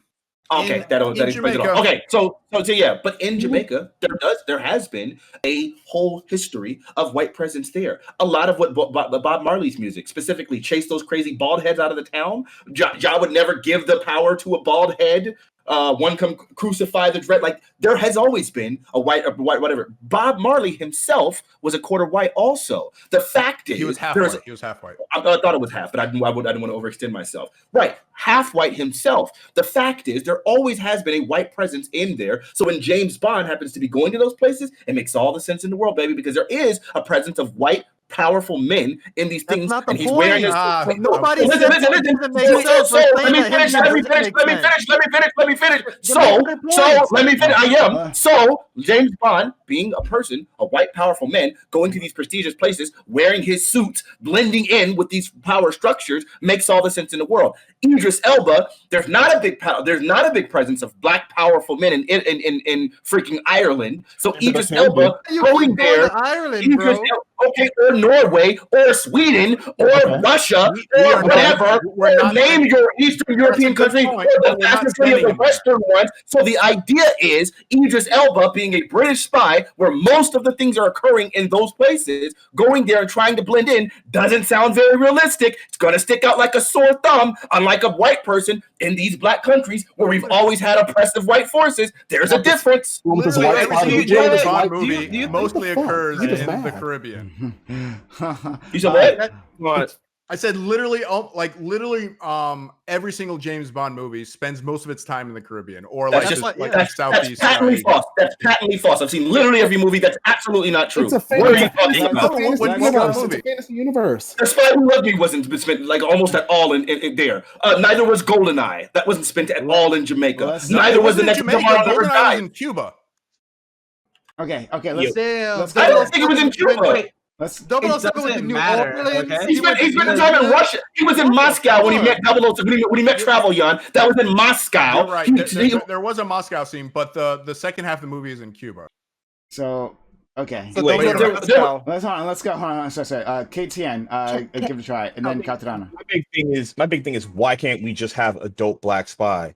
Like, you know what I mean? In that world, it doesn't have it's not. I mean, I get I don't understand. I'm in no rush to go take some white dude's place so that I can be the dope white dude with the dope white. I don't give a We're not taking a white dude's place. Of a white dude, and not just taking a place. 007 is not a color; it's an alias. I know that's what. Yeah, but James Bond, the name is still it's alias. It's literally a job position. James Bond is still the character. That's for white people. That's a white position. I don't want to see a black person as CEO.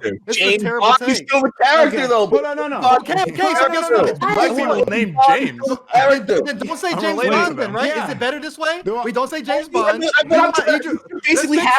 You're basically half arguing the same thing I'm arguing. It could be a 007, but it could be any other dude who actually has a black backstory. But that's literally what they're doing. Why can't this guy have a black backstory? Why not? Okay, cool. So we agree. Black 007, right? I'm talking about filling the alias. I'm talking. What the hell? We're talking about the position. That's literally what they're. But everyone, the big controversy is calling him James Bond. That's not that big of a deal either. No, that's not the big. No. The controversy is they don't want them in the movie at all. Fuck that. That's not the controversy, right? The controversy is white people don't want him in the fucking movie at all. Wait, that's where do you get that indication? Everybody loves Idris Elba. Online, because I've been online. That's how I get that fucking. Trolls, but they you can't use Nazi forums as your basis for white opinion. No, I'm on fucking YouTube, which is close enough to fucking Nazi forums, right? They go into the comment section. No, that's where I'm getting that shit from. But no, but look, I don't get the push. I don't get this push at all. And we'll go to Katarana next. I don't understand this push that look, James Bond is just like a motherfucking title at this point, right? Like you simply stick a black person in there, right, and put them in situations that make sense, right? He doesn't have to go like what? How is the part that's like needs to be realistic? How is this the one part that needs to be like realistic? Like even one, I think is still is realistic, right? Because why wouldn't they have like a great James black spy, right? Like we can acknowledge that we can have a great black spy, right? So and I think actually Fanatic's position and KTN's positions are a bit different here, right? Because Fanatic's position is that like it wouldn't make sense for a black person within the British spy agency to be there, or at least to be a top agent, because of how limited it would be in terms of deployment. But then KTN is saying like, oh, well, we can have an awesome agent, right? But he just can't be named James Bond, right? You can't have an awesome black agent. Just can't. Yeah, you're both wrong, but like you guys aren't actually quite lined up. But anyway, Katarana. Okay, and I'm gonna expand on why they're both wrong a little bit further. So my name, I have a fucking French-German name, but what, you want to go, if I went ahead and became James Bond, you have to change my name to something else just so it sounds a bit more ethnic for your liking? That's pretty dumb. I also like grew up in a place in the like a British Commonwealth. I can't be from the British Commonwealth or England because I'm black. Like, why can't he be a British person that just grew up in England? Like, sure, if you need to give a backstory, say, okay, his mom was a Nigerian immigrant, if it makes you guys any happier, but still, they can still name the kid James Bond. I don't understand this like gatekeeping of white names. They half of the time they have to name us white stuff anyways if we want to get a job. But look, he got the job. And then also, in terms of the whole idea that, okay, like he can't go to these white predominant countries. I'm not sure if you guys know of like all the different countries that operate along in the Caribbean. Let's say, for example, Digicel. Digicel is owned by the Irish. So you could have a whole thing. He's infiltrating some telecommunications company that like runs stuff in the Caribbean, and most of the like imports for foods that come into the Caribbean and all the other parts of predominantly black areas come from Europe. So you could just say, okay, he's there because some company that's poisoning the food in Nigeria is in Norway. Most likely is true. I don't see what's the problem with going ahead and having like European people, like why can't Europeans or why can't black people go to Europe? And I even, as I said, even sure, power structure, whatever. Do you really think that whoever is writing up James Bond is thinking about the sociological and anthropological aspects of why they're there? They're sitting there like, oh, we need to put James Bond in Jamaica because they used to oppress the Jamaicans, so it makes sense. Nah, everyone just wants to see beaches. What are you talking about? Yeah, listen, you know what? At the end of the day, Idris Elba doesn't deserve to be Bond. Like part of Bond's always like his thing has always been about having blonde hair and blue eyes for the most part, and like Idris Elba just didn't fit it. There was what? There are ones who didn't have blonde hair. That's such a wash. That's literally not the case. Brosnan didn't have blonde hair. Already. Break that smile, man. What? Oh, shit. Anyway. I'm sorry. That's really the stupidest shit I've ever heard in my goddamn life. I know what he's doing. Don't worry. Look at him. He's thinking. Yeah, he's just memeing us. Whatever. Devious, you want to say something? You want to say something? I mean, I'm not saying that you can't go to Europe, and I'm not saying you can't do stuff. 1 second, Devious. This is just very quick. It's just me as a 22-year-old black man. All I've ever seen in James Bond is like it's a really accomplished spy, able to do a lot of stuff. That's really cool to me. And just to see another black person in that position, I don't see why that's such a huge thing. It's like that's great. I'm capable of doing that. Blackness can exist in that kind of historically white space if that's really what you want to get at. But that's really the main thing. That's it. It's just there's blackness in this historically white space, apparently. But oh man, you baited chat so good. I was like, wait, what is this? Like, you haven't actually seen the movies then, Lyra. Yeah, I big agree with Katarana. Also, to piggybacking off of what she said, I was laughing at the bait too. At first, I was like, "What?" I was like, "Nah, he playing." But like, I really agree with Katarana. Piggybacking off of what she said, I mean, one, I do want to say that what Fanatic or what KTTN are talking about is not completely unfounded, because I mean, hey, when people are like, we need to remake Frozen, but this time Elsa needs to be black, it's like, that's so unnecessary. There's definitely a point where like just painting a character as black for the sake of making them black. Identity politics is very unnecessary and just stupid. But at the same time, talking about a spy. This is one of the most flexible characters that you can do anything with. He a goddamn spy. Okay, he don't fit in. All right, shit. This country racist anyway. Say he a janitor. They're like, yeah, he a janitor because he's black. I mean, he a spy. He can literally be anything in any country. He undercover. Facts. So like, why Big does it gotta make facts. sense? It's gonna make sense. People are Big saying like, oh, you can facts. break the rules because you got. You gotta break the rules. You're a spy. I don't get Yeah, it, but like yeah. who is he? Who whatever his damn boss tells him to be, is that who he is? I What the don't- fuck? Hey, you can And do you whatever know what he want. is today? He's a black man man. named James Bond. Okay. Like, You can do what whatever the you fuck? want. You can do whatever. And you maybe he want. could be a And new I'm black, sure- you know, I'm sure, fitting in. You know? I'm sure he'll have the swagger to do whatever the fuck he wants, wherever, Russia, Ukraine, Outer Mongolia, whatever.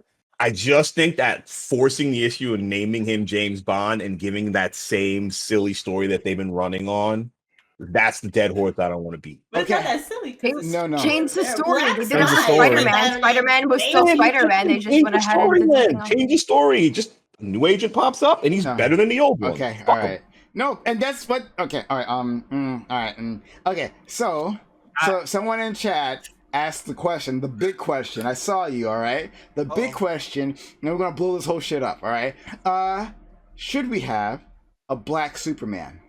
No, Superman's a dog Yes. shit character, and I don't want a Yes. black I hate man Superman. to be a Fuck dog him. shit character. Fuck him. True. Yeah. I hate Superman. People are right. Superman is Fuck straight Superman. bleach. Fuck that shit. Superman is the best superhero of all time, and absolutely we should have ourselves a black Superman. It actually makes more sense. Superman gets his power from the freaking sun. You know whose skin the sun would destroy? White people. They do all they That can is to true. worry about it. Superman sucks. Skin cancer is a real threat to them. Them niggas are afraid of the sun. You know who's not afraid of the sun? The sun? Niggas. Superman, bro. That makes all the sense in the freaking right. It makes all the sense in the world. Superman's a nigga, bro. He should have been a nigga the Okay. whole time. Listen, Let's I switch only it want up. Let's have a Kryptonians black playing Superman, Kryptonian okay? come down and whoop Superman's Black ass. Kryptonian. Black Kryptonian, Right? I'm with it. And hand Superman his ass. Go Using ahead. his 10% power boost for being black. Y'all know there's a Mexican Superman, right? Go. No, I'm dead serious. No, Katarama. Okay. It doesn't matter. Superman could be fucking magenta if you wanted to. It's not a human. Like, make it whatever Yeah. color floats your goddamn boat, dude. Hey, listen, she said magenta, like Magenta Skies, the song that I just released not too long ago on the album Oh. Retro Future. Oh. On Yeah, Spotify. I just listened to it. I was thinking of you, of course. Hey, It's, all about, Shane. it's about you, Fanatic. This is the Fanatic channel. Yeah, you're right. Superman's black too. Yeah. So, hold on, Grimace. What do you think?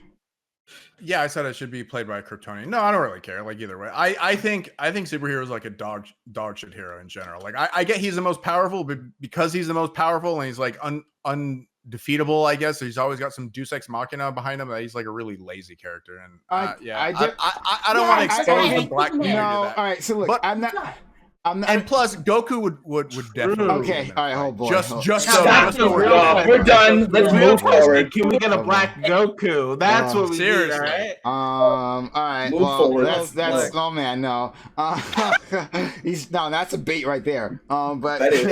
Anime panel, let's go. Listen, your avatar is literally a black Luffy. We can definitely get a black Goku. no, not that part, not that part. No, the other part. Like, Yeah, not that one, right? Is No, that no, his avatar? I didn't even know that. No. Hey, you need to watch some One Piece. Yeah, I'm goddamn watching right. it actually right now. Um, I just realized that I'm such What? an idiot. So no, with so I'll just say quickly that like I'm not a huge DC fan, but I'll say that Superman is underestimated. People are like, oh, Superman's dumb, like he actually just takes all the attacks or something like that. No, whoever's arguing that shit has never actually read a Superman comic book, like not even one time, right? Like not even one time. Like Superman has like plenty of interesting adventures, interesting enemies, and put them in hard and difficult situations, right? Where he actually has to use a brain. So I'll leave that out there. Back to Top Dolphin. You said something. Internalized racism, guys. Oh boy. The only thing I said is like fuck Superman. I hate that guy. I'm not really a big fan of Superman. But Black Goku, like that's what we should be pushing for, like actual good characters being black, okay? So there was, and just so you guys know, in case you guys aren't familiar with comic books, right? comic books love like alternate realities, right? Alternate timelines. And yes, there is a black Superman officially in DC, right? And his story involves him like not like landing in like the Bronx or something like that, and being raised there, and then he grows up and he becomes president. Like Superman is president. Like everyone knows he's Superman too, right? So the black Superman becomes president. Yes, they published this after Barack Obama became president. I was about to say, was his actual name just Barack Obama? Yeah, it's basically what they're doing. But yeah, there is a black Superman officially in DC. They could literally just do that story, right? And there you go. Superman for Pope. Superman for Pope. Superman for Pope. Why not? There we go. Full circle. Hey, I just got something to say real quick. I hate him double as much. Listen, look, y'all keep saying Superman's a bad character, and I just completely disagree with you.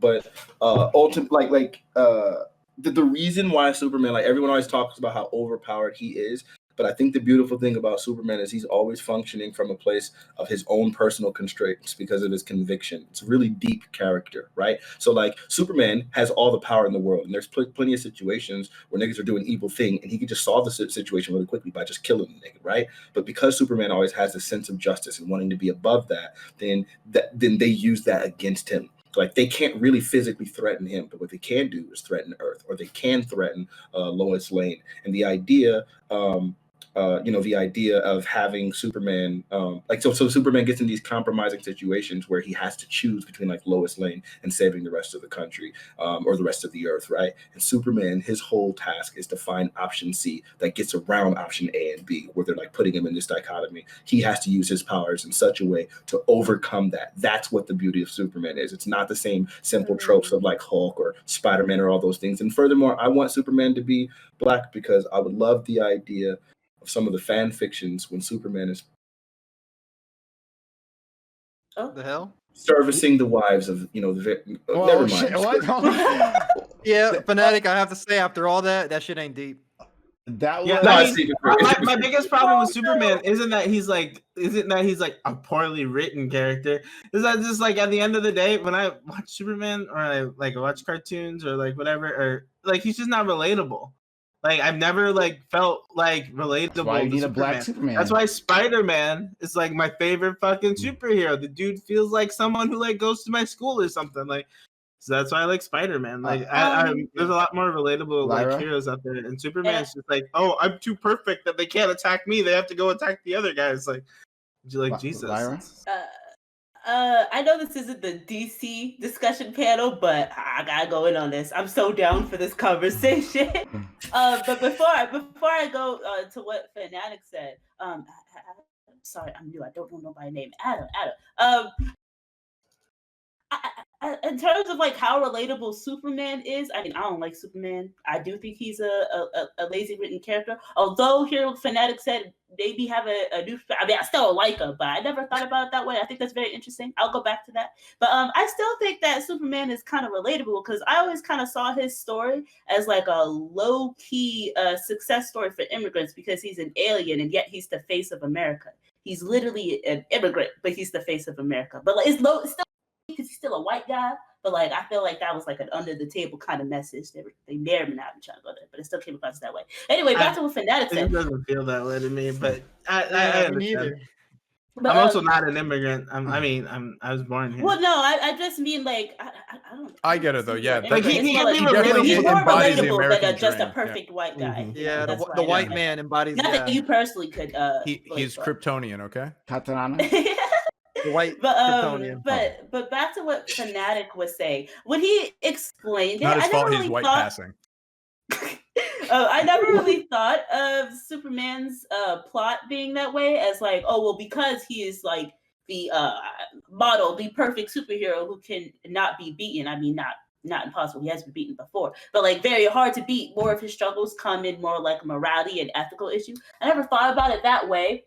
So I think that was a very interesting take about Superman. You know, that makes me give a few more props to the writers. I still don't like Superman. Still think he's a lazy character. It's not so much that he's overpowered, but that he's overpowered for virtually no reason at all, other than story-wise and plot-wise to get a moral of a story, which like behind. But as a character, I still think he's lazy. He overpowered for no reason.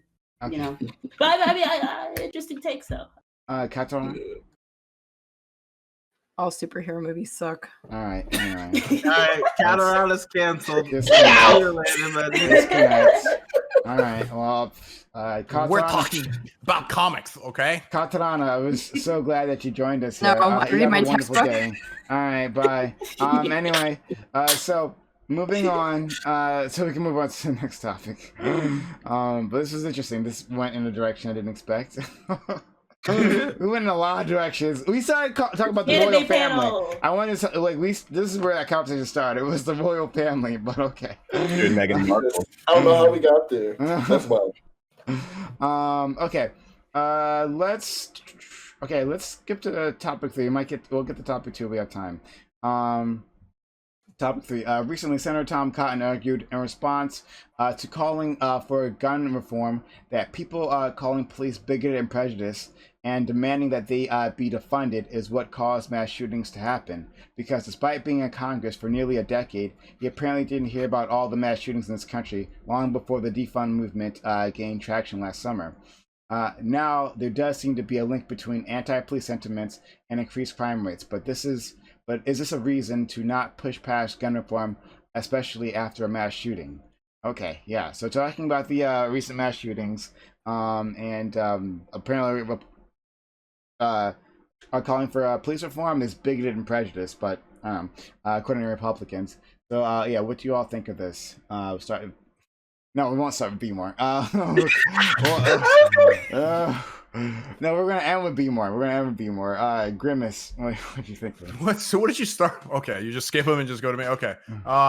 Instead of reversing the order. I think this is obviously he's wrong and he's dumb, but he sees that the postmodern thought process is entered into discourse, and if they see people on the left doing it, they're just going to do it on the right, except like 10 times more is what it usually goes by. This is just the consequence of just like people being intellectually lazy, not actually engaging with the modern day issues and actually moving us towards a solution and bringing us all together. Okay. Devious. Yeah. It's like in the prompt there is some leading, but it is true. Like after a decade of tenure on the Hill, to sit here and having experienced so many different events of this caliber of mass shootings, and to equate it or make it say that it's caused by this defund movement, it's inherently false. And like I do believe that gun reform should still be called for. And that it'll take like a drastic measure, like a black man gunning down a group of white women in order to make something actually change. Like as drastic as that seems, that'll be what it takes. Because we obviously will not learn our lesson after all these previous shootings. So, Fanatic. I'm not prepared after what he just said. What the frick? That was OD. Yeah, I like that take though. Holy smokes. Yeah, dude, I think gun reform, like it's an important topic. I just don't like the way that it's typically framed. Like they typically want to start talking about gun reform after these kind of events, right? But in reality, the vast majority of homicides happen from handguns. And I know most people would never actually speak up to actually talk about their true intentions, which is eventually to strip us of handguns. I don't think that the issue is a gun reform issue. I think that the issue is a terrorism issue. And typically, I think in this specific case, this guy happened to be Muslim. But in the vast majority of these cases, they happen to be white terrorists that are terrorizing our nation and making people afraid to go to school and offering up their wives and all that stuff. So I think it's really crazy that we would be talking about gun reform or that he'd be phrasing it as a gun reform thing. I think that's nuts. So I don't know. I got to put this out there that, like, as far as I know, in terms of the latest reports, they've not linked this shooter to terrorism at all. He happens. No, it's a terrorist act. It's a terrorist act, is what I mean. Oh, okay. All right. Fair enough. Katarana. I'll go last just because I was invited pretty late, so I still need to just kind of gather what I'm thinking on this. All right. KTN. I mean, this is interesting because, like always, a conservative will take one issue and then just roll a whole other issue into it for no apparent reason. It makes no sense. And I think that, like, on top of it too, there's something that I always keep in mind, that conservatives always want to over police black people, and no matter what it is, it doesn't matter. It's like this really horrible. You could say that everyone knows do everything right, you still get harassed. I mean, city, we did the stop and frisk thing. The whole stat that like more black people got stopped and frisked than there were black men in the city. To me, that's racism and police brutality. You know what I mean? It's not like the outright, beat up a black man on the corner in the dark. You know what I mean? It's just the indignity, the constant indignity. You know what I mean? So for him to take something like black people going, fighting for their rights to not have that indignity, through the summer and the George Floyd riots and everything like that, and then say that it was our fault, fuck him. You know what I mean? So, and I think of that whole situation as him just taking a jab, honestly, at black people. No offense, I don't know. Maybe I'm looking too much into it. You know what I mean? But yeah, I don't see why gun reform would be a reason to, to basically say, let's have more policing. Let's have more unfair policing. Because the conservative argument is, don't defund the police, give the police more money so they can patrol more black neighborhoods, so they can make sure black people don't do more bad things, because the only people that do bad things with guns are black people. You know what I mean? I think that statement is just bigger than what it sounds like on its face. Everyone knows it. But like when you like sit down there and just think of like all the things that can come out of that statement, it goes deep, Okay. Lara? Okay, I'll try my best not to ramble, but stop me if I go too long. But this is when things like this happen, it just always takes me back to like the fervent hatred I have for Republican politicians. I mean, I have my qualms with Republican voters, Republican politicians. They're just, oh god, they're so annoying. And when I say that, I mean it's like they have this uncanny ability to simultaneously diminish the power behind a movement while also exemplifying it and emphasizing it. And you see that with this topic because, okay, you ask a Republican, hey, this school just got shut up. What are we going to do about it? There's another mass shooting. What are we going to do? And they go, listen, that's not a gun problem. That's a people problem. It's a mental health issue, even though they don't do shit about that either. They always push it back like, no, that's that. It's the mass shootings. But then when you say, hey, police are being racist and bigoted and prejudiced, and they say, well, if we stop funding the police, there'll be more mass shootings. It's just like, well, is the mass shootings an issue or is it not? Like, what's up with that? But besides that, I don't think Tom Cotton has any good qualms with this. I mean, I guess logically speaking, it's like I mean, if you take away, if you do all the anti-police sentiments, I mean, yeah, you may get more people that are like, oh, this is the wild, wild west, no police, let me go crazy. But at the same time, it's like to connect those two to the point where you think it should affect policy. I think that's it's kind of. I'm sorry. I'm like all over the place right now. But no, I just think that this is like another case for Republicans like trying to hoist the issue off to something else and trying to like, run you around the bush. And what about this? Well, what about that? Well, what about that'll do this instead of attacking the actual heart of the issue. Which is, yeah, I do think we should have more gun control. I think it's ridiculous that you can go to a fucking Walmart and get a big old gun that you could shoot 50 people at once with. But yeah. Okay. Adam. Doing research, first off, the idea that like protest is what's causing the increase or what seems to be an increase in like mass shootings and like gun related violence right now is it's the Republican propaganda. Republicans are so good at this. They're so effective at this when they go out and they lie or they negligently lie because they have no evidence to back up what they're saying. And they spew this narrative that all of their supporters can rally behind because it makes sense, because common sense is what we need. And it's so sad that like I've always been like a supporter of the right of Americans to have guns. And I've always thought like we should be able to have guns. We should just be responsible about it. And today I did like a really deep dive into like all the statistics on guns, trying to find like some ray of light of like what's the responsible way to do it. And there are just no good statistics out there around guns. There's none. They don't exist. And I think that like when Republicans go out there, and not only do they try to make they make irresponsible arguments to try to like hurt like the black community and hurt like just kind of like push. They use the line like, oh, like let's get rid of another good crisis for the Democrats to use, and it's just so sad that it's like so effective. And I think that like we just need to like definitely like more than ever push for some increased gun control, because like it's like when shootings like this are able to happen, it's kind of ridiculous. And like yeah, I'll just leave it there. It's really sad. We're ready for it. Be more. You expect something crazy out of me? Like, come on, like.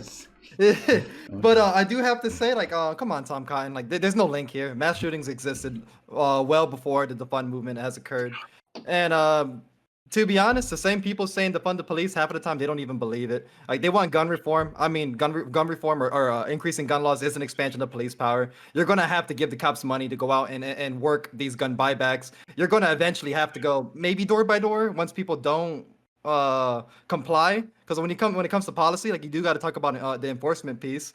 But not only that, is Fanatic, you said that the majority of homicides are handguns. Yeah, no, so are the majority of mass shootings.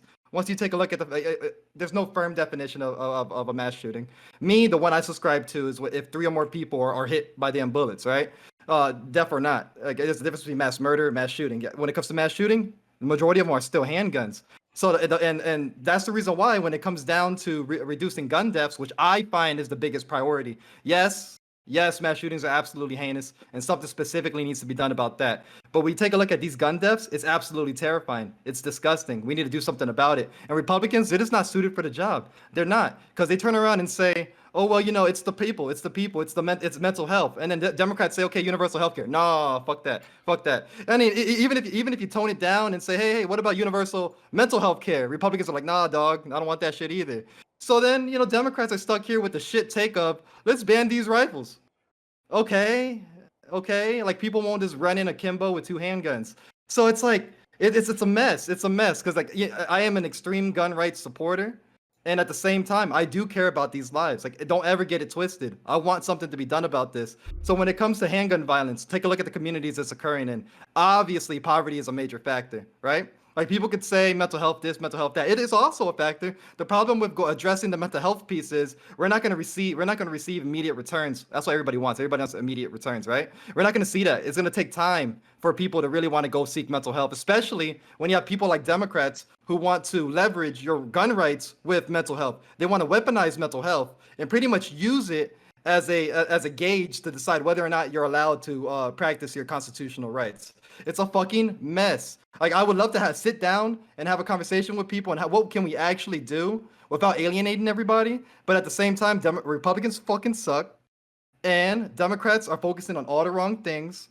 And then now we're having a damn discussion about this shit. And this shit happens far too many times. Like, I don't know. I could ramble on this shit for an extremely long time. Prime knows that. But I'm gonna let me just stop for a second. Go ahead. Get more out here spitting, man. Katarana. No, but it just pisses me off. It's like it just pisses me off. And I agree with you, man. It's like we could take a look at the fact that like single-digit percentage of deaths are caused by rifles, but then that is a Democratic focus. Why? It's fucking fear tactics, and everybody, a lot of people here are just eating it up. It's too easy. It's too fucking easy. We need to take a look at the black communities. We need to take a look at homicides. We need to take a look at poverty, mental health, rifle ban. Let's go to rifle ban is what we're getting. That sounds like a conservative standpoint. 1 second, Katarana. Yeah, you think so? Katarana, yeah, a little bit. 1 second. Okay. We'll jump back into it. Katarana, go ahead, please. Hi. I don't know. I feel like the whole sentiment that the senator had brought is like a lovely mix of like a red herring and like fascist like rhetoric. Because like the red herring is like, oh, these two are somehow correlated, and like all of their like zero IQ constituents would be like, yes, black people always bad. But also there's this whole idea, like one of the pinpoints of fascism is that the enemy is both weak and strong, and like we're too weak to be listened to, but we're also so strong that you can't like they have to be on us all the time. So it's, I don't know. But in terms of the whole idea that somebody was saying about wanting gun reform, but also wanting to defund the police is somehow contradictory. I don't think it's super contradictory, because if you look at the stats, I think like less than 10% of like the police department's time is actually like used to go ahead and like stop crimes. So okay, now let's say we go ahead and add to their list that like one of their things is to go ahead and make sure that the gun laws are enforced. We're still getting a major defunding still acting on their department if we go ahead and give the rest of the responsibilities away. So I think even if it's not defunded all the way down to the 5% that we want, I think defunding them down to 20% is still something to strive for. And I understand that like you need the people with guns to actually go in and like tell people put away your guns. I'm not going to advocate for bringing a very nice social worker to a gunfight. I understand the limitations of the whole social worker aspect. But yeah, in general, I think that, well, it's not even contentious. There's no correlation between going ahead and taking away and limiting gun while also going ahead and defunding the police.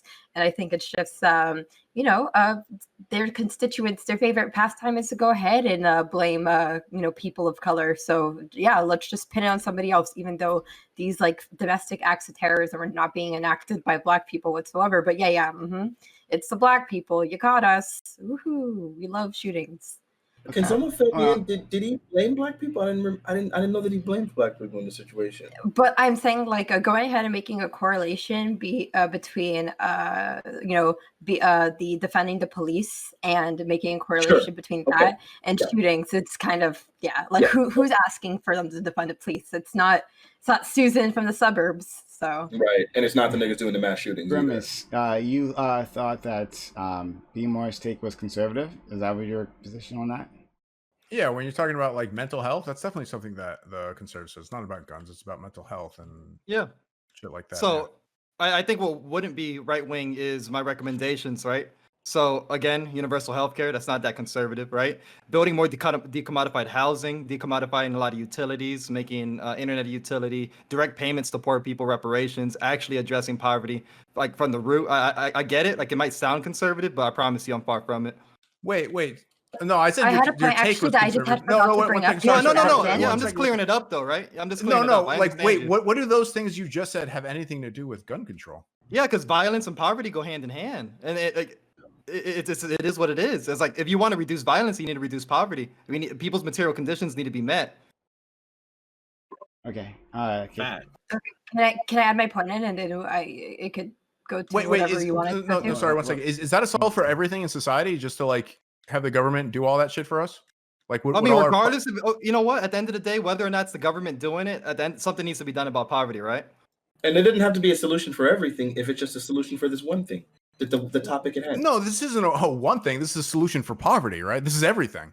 No, this is a solution for the topic at hand. The topic at hand is about gun violence and about gun violence. And one of the biggest solutions, or one of the biggest correlative factors of gun violence, is poverty. So then he's saying this would be a solution to this specific factor. The solution to gun violence, which is the topic. The topic is gun violence. So the solution to the topic is to probably address some of the issues of poverty, because poverty and violence are intertwined. Let's go to. Would you disagree with that, Grimace? No, I think that's just something you can say. I'm like, I guess maybe. Wait, which part of that numbers are there? I get improving people's material conditions are going to make them less likely to be violent, I guess, but I feel like that's too simple of an answer. That's like I know that's the craziest part. The answers usually are simple, and Republicans will still fight us. But like, how do you just solve poverty? Is what I'm saying. That's not that simple of it. That's not that simple. You know, we have to work at it. We have to work at it. Yeah, reparations. That's one of the ways he mentioned it. Reparations would be a way of probably solving a lot of the poverty in a lot of these neighborhoods. Yeah, I think Seymour literally named like 5 or 6 policies that would have directly impacted like the working class and poor Americans in the United States when he like said that we need to address poverty. Katarana and then KTN. Yeah, so I also forgot to mention that clearly, like our not the justice system, but the policing system isn't all doing that great, because a lot of these people that are getting access to guns, if anyone would have looked for like 5 seconds, these people should have been flagged down and been kept on any form of like watch, or like they shouldn't even have been able to purchase them. So clearly, like our defense system, and also, you know, they're going and doing guns. Mass shootings, I've never heard of a time where a mass shooting would have occurred, but you know, the police went and like intercepted it. Like I don't understand this whole idea of we need to keep the police because they're going ahead and stopping these shootings. Quite often I see that the shooter just got tired and like came outside or something, you know, or like I don't really see all that many situations where police are even doing anything to stop it once it's already started. A lot of times they just fucking get caught afterwards when they're already done with their shootings. Like I don't really see how having like defunding or not defunding the police, like it's not like you're really doing too much to intercept the whole situation. So what would have stopped him if the cops weren't outside? Like, what if the cops weren't outside? What would have happened then? He would have just kept shooting, right? Bro, he already finished what he wanted to do in there. Like, and he just came out and they were like, "Okay, son, get in the car." Like, I will say, it's like I've seen so few circumstances where the police have actually like, okay, they're done now. Okay, sure, they would have continued, but like, did they stop like everybody that the person wanted to get in the establishment? No. Wait, so you expect like cops to be everywhere at all times, waiting for every single like crime to start occurring? I'm sorry, isn't that aren't they a crime prevention? I didn't realize that. I know, but that's a little naive of a take, right?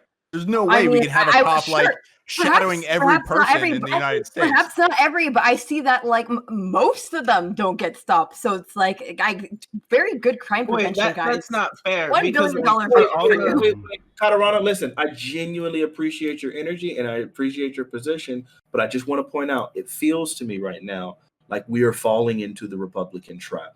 We should be dealing with some of the issues that are faced, like that are around a lot of these mass shootings and around the terrorism in this country. And when I'm saying terrorism, I'm not talking about like Islamic terrorism. That's not what I mean. I mean terror attacks. I think you see my color, and I think you can recognize that. I don't think people that of color are the only ones that could do terrorism. I'm very aware.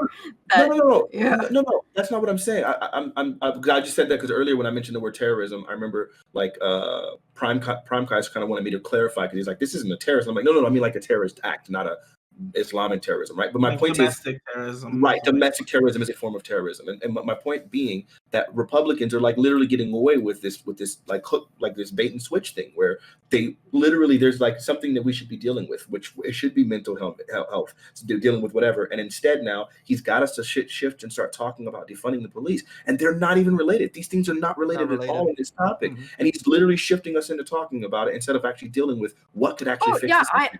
I'm very aware that they're not related, but I just don't. I don't think his argument was good enough to make me stop advocating for that. In my meantime, that I should still work towards defunding the police.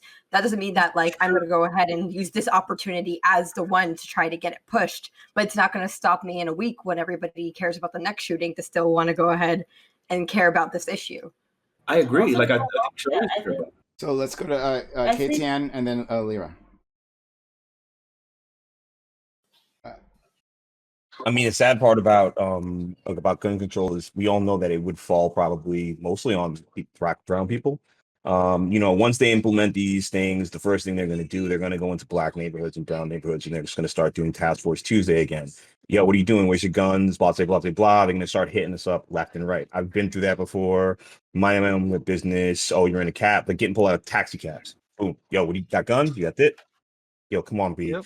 I'm in a city where you can't have a gun. It's a 3-year prison sentence automatically, no questions asked. So they're going to go for all the easy wins. You know what I mean? And then a second part about it is, like we were saying earlier, be more about mental illness. The funny part about the denial of mental illness is it's not only just mental illness from poor and disenfranchised neighborhoods. Yes. It's mental illness in like white suburban neighborhoods.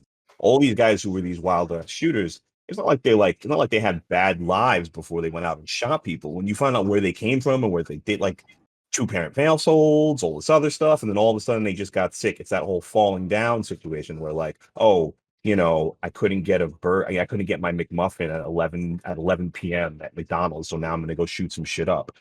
So it's that mental illness, because a lot of these people who come up, like, they're not all mentally ill or recognized until they actually snap. So I I think that basically it's not going to be a win for anybody at the end of the day, and I think that it's going to come down harder on us. So for Yeah, me, I'm not afraid of gun control.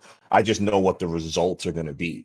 You know what I mean? And like you said, mental illness, you gotta take care of that, and then also material conditions. And I'm sorry to say, the mental illness has to go on both in both demographics. You know what I mean? It can't just be us that have to go through mental illness checks and all that stuff. And conservatives, they got the strong chin. No, we don't need mental illness. We don't need like checks for mental illness. Just we have family and all sort of stuff. So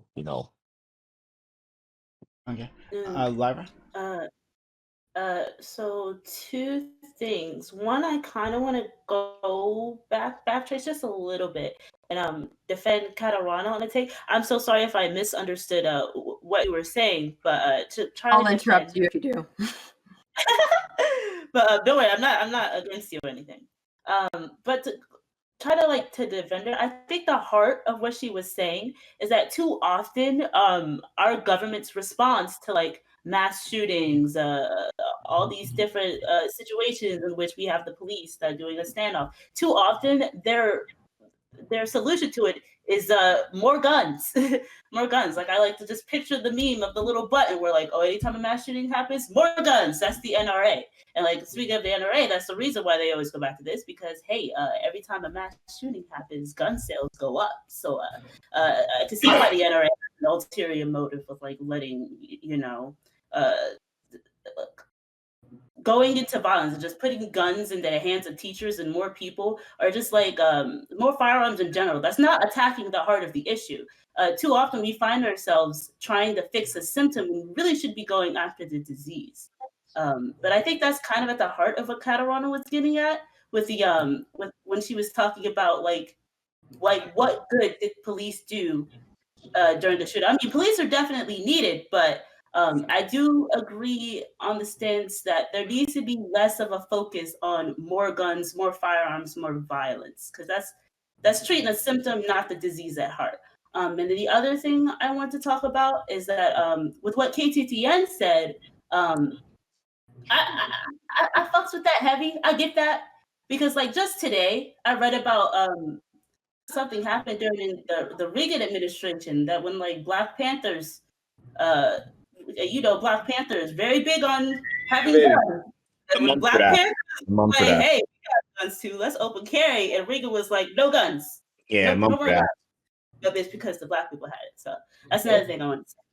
So I just want to bring up, like, because this happens every time. So it's just like this NRA boogeyman. It's not the NRA that's pushing people to buy more guns. It's the fear of future legislation. So exactly when Joe Biden shows up on stage and says, we're going to ban X and Y, guess what sells more? Is it the NRA doing it? No, it's not like the NRA is paying for advertisements on YouTube and sometimes showing advertisements on VH1 in between your favorite music videos and reality shows. No, it's literally people buying shit because they know what's coming, or they feel it's inevitable, or this is gonna be the time. But and at the same time, still, like, I understand that some hatred for the NRA, but for them to be in like the master salesman of firearms, no, absolutely not. Democrats are, because they stroke the fears and they get the gun machine, they get the CNC machines running. But I do want to say, fuck the NRA. Let's be clear, why, right? Because the Mumford Act in California, who advocated for that? The NRA. It's funny. The time that the NRA actually pushed for gun legislation is when it would predominantly affect Black people. So then people want to learn, like, people want to know, why do people believe gun control is racist? Like, oh yeah, we keep hearing about this historical context. Give me some current reasons. Give me some future reasons. Easy. Go on Wikipedia. Just Google, search up something as simple as two-way sanctuaries, right? A two-way sanctuary is pretty much counties, even states, cities that all decided that they're not going to enforce future gun laws, right? And guess what all these communities have in common? Predominantly white. Just oh, sorry. No, just your to point. Yeah. respond to that. I get what you're saying, and I do agree with that. I was more so coming from the stance of like that there's a reason why so many Republican politicians are very heavy on that. They're trying to take away We want you to have all the rights you can with guns is because of lobbyists. You know, that's the No, stance in which they get do you? paid the most. It's not I lobbying. do agree though. with you.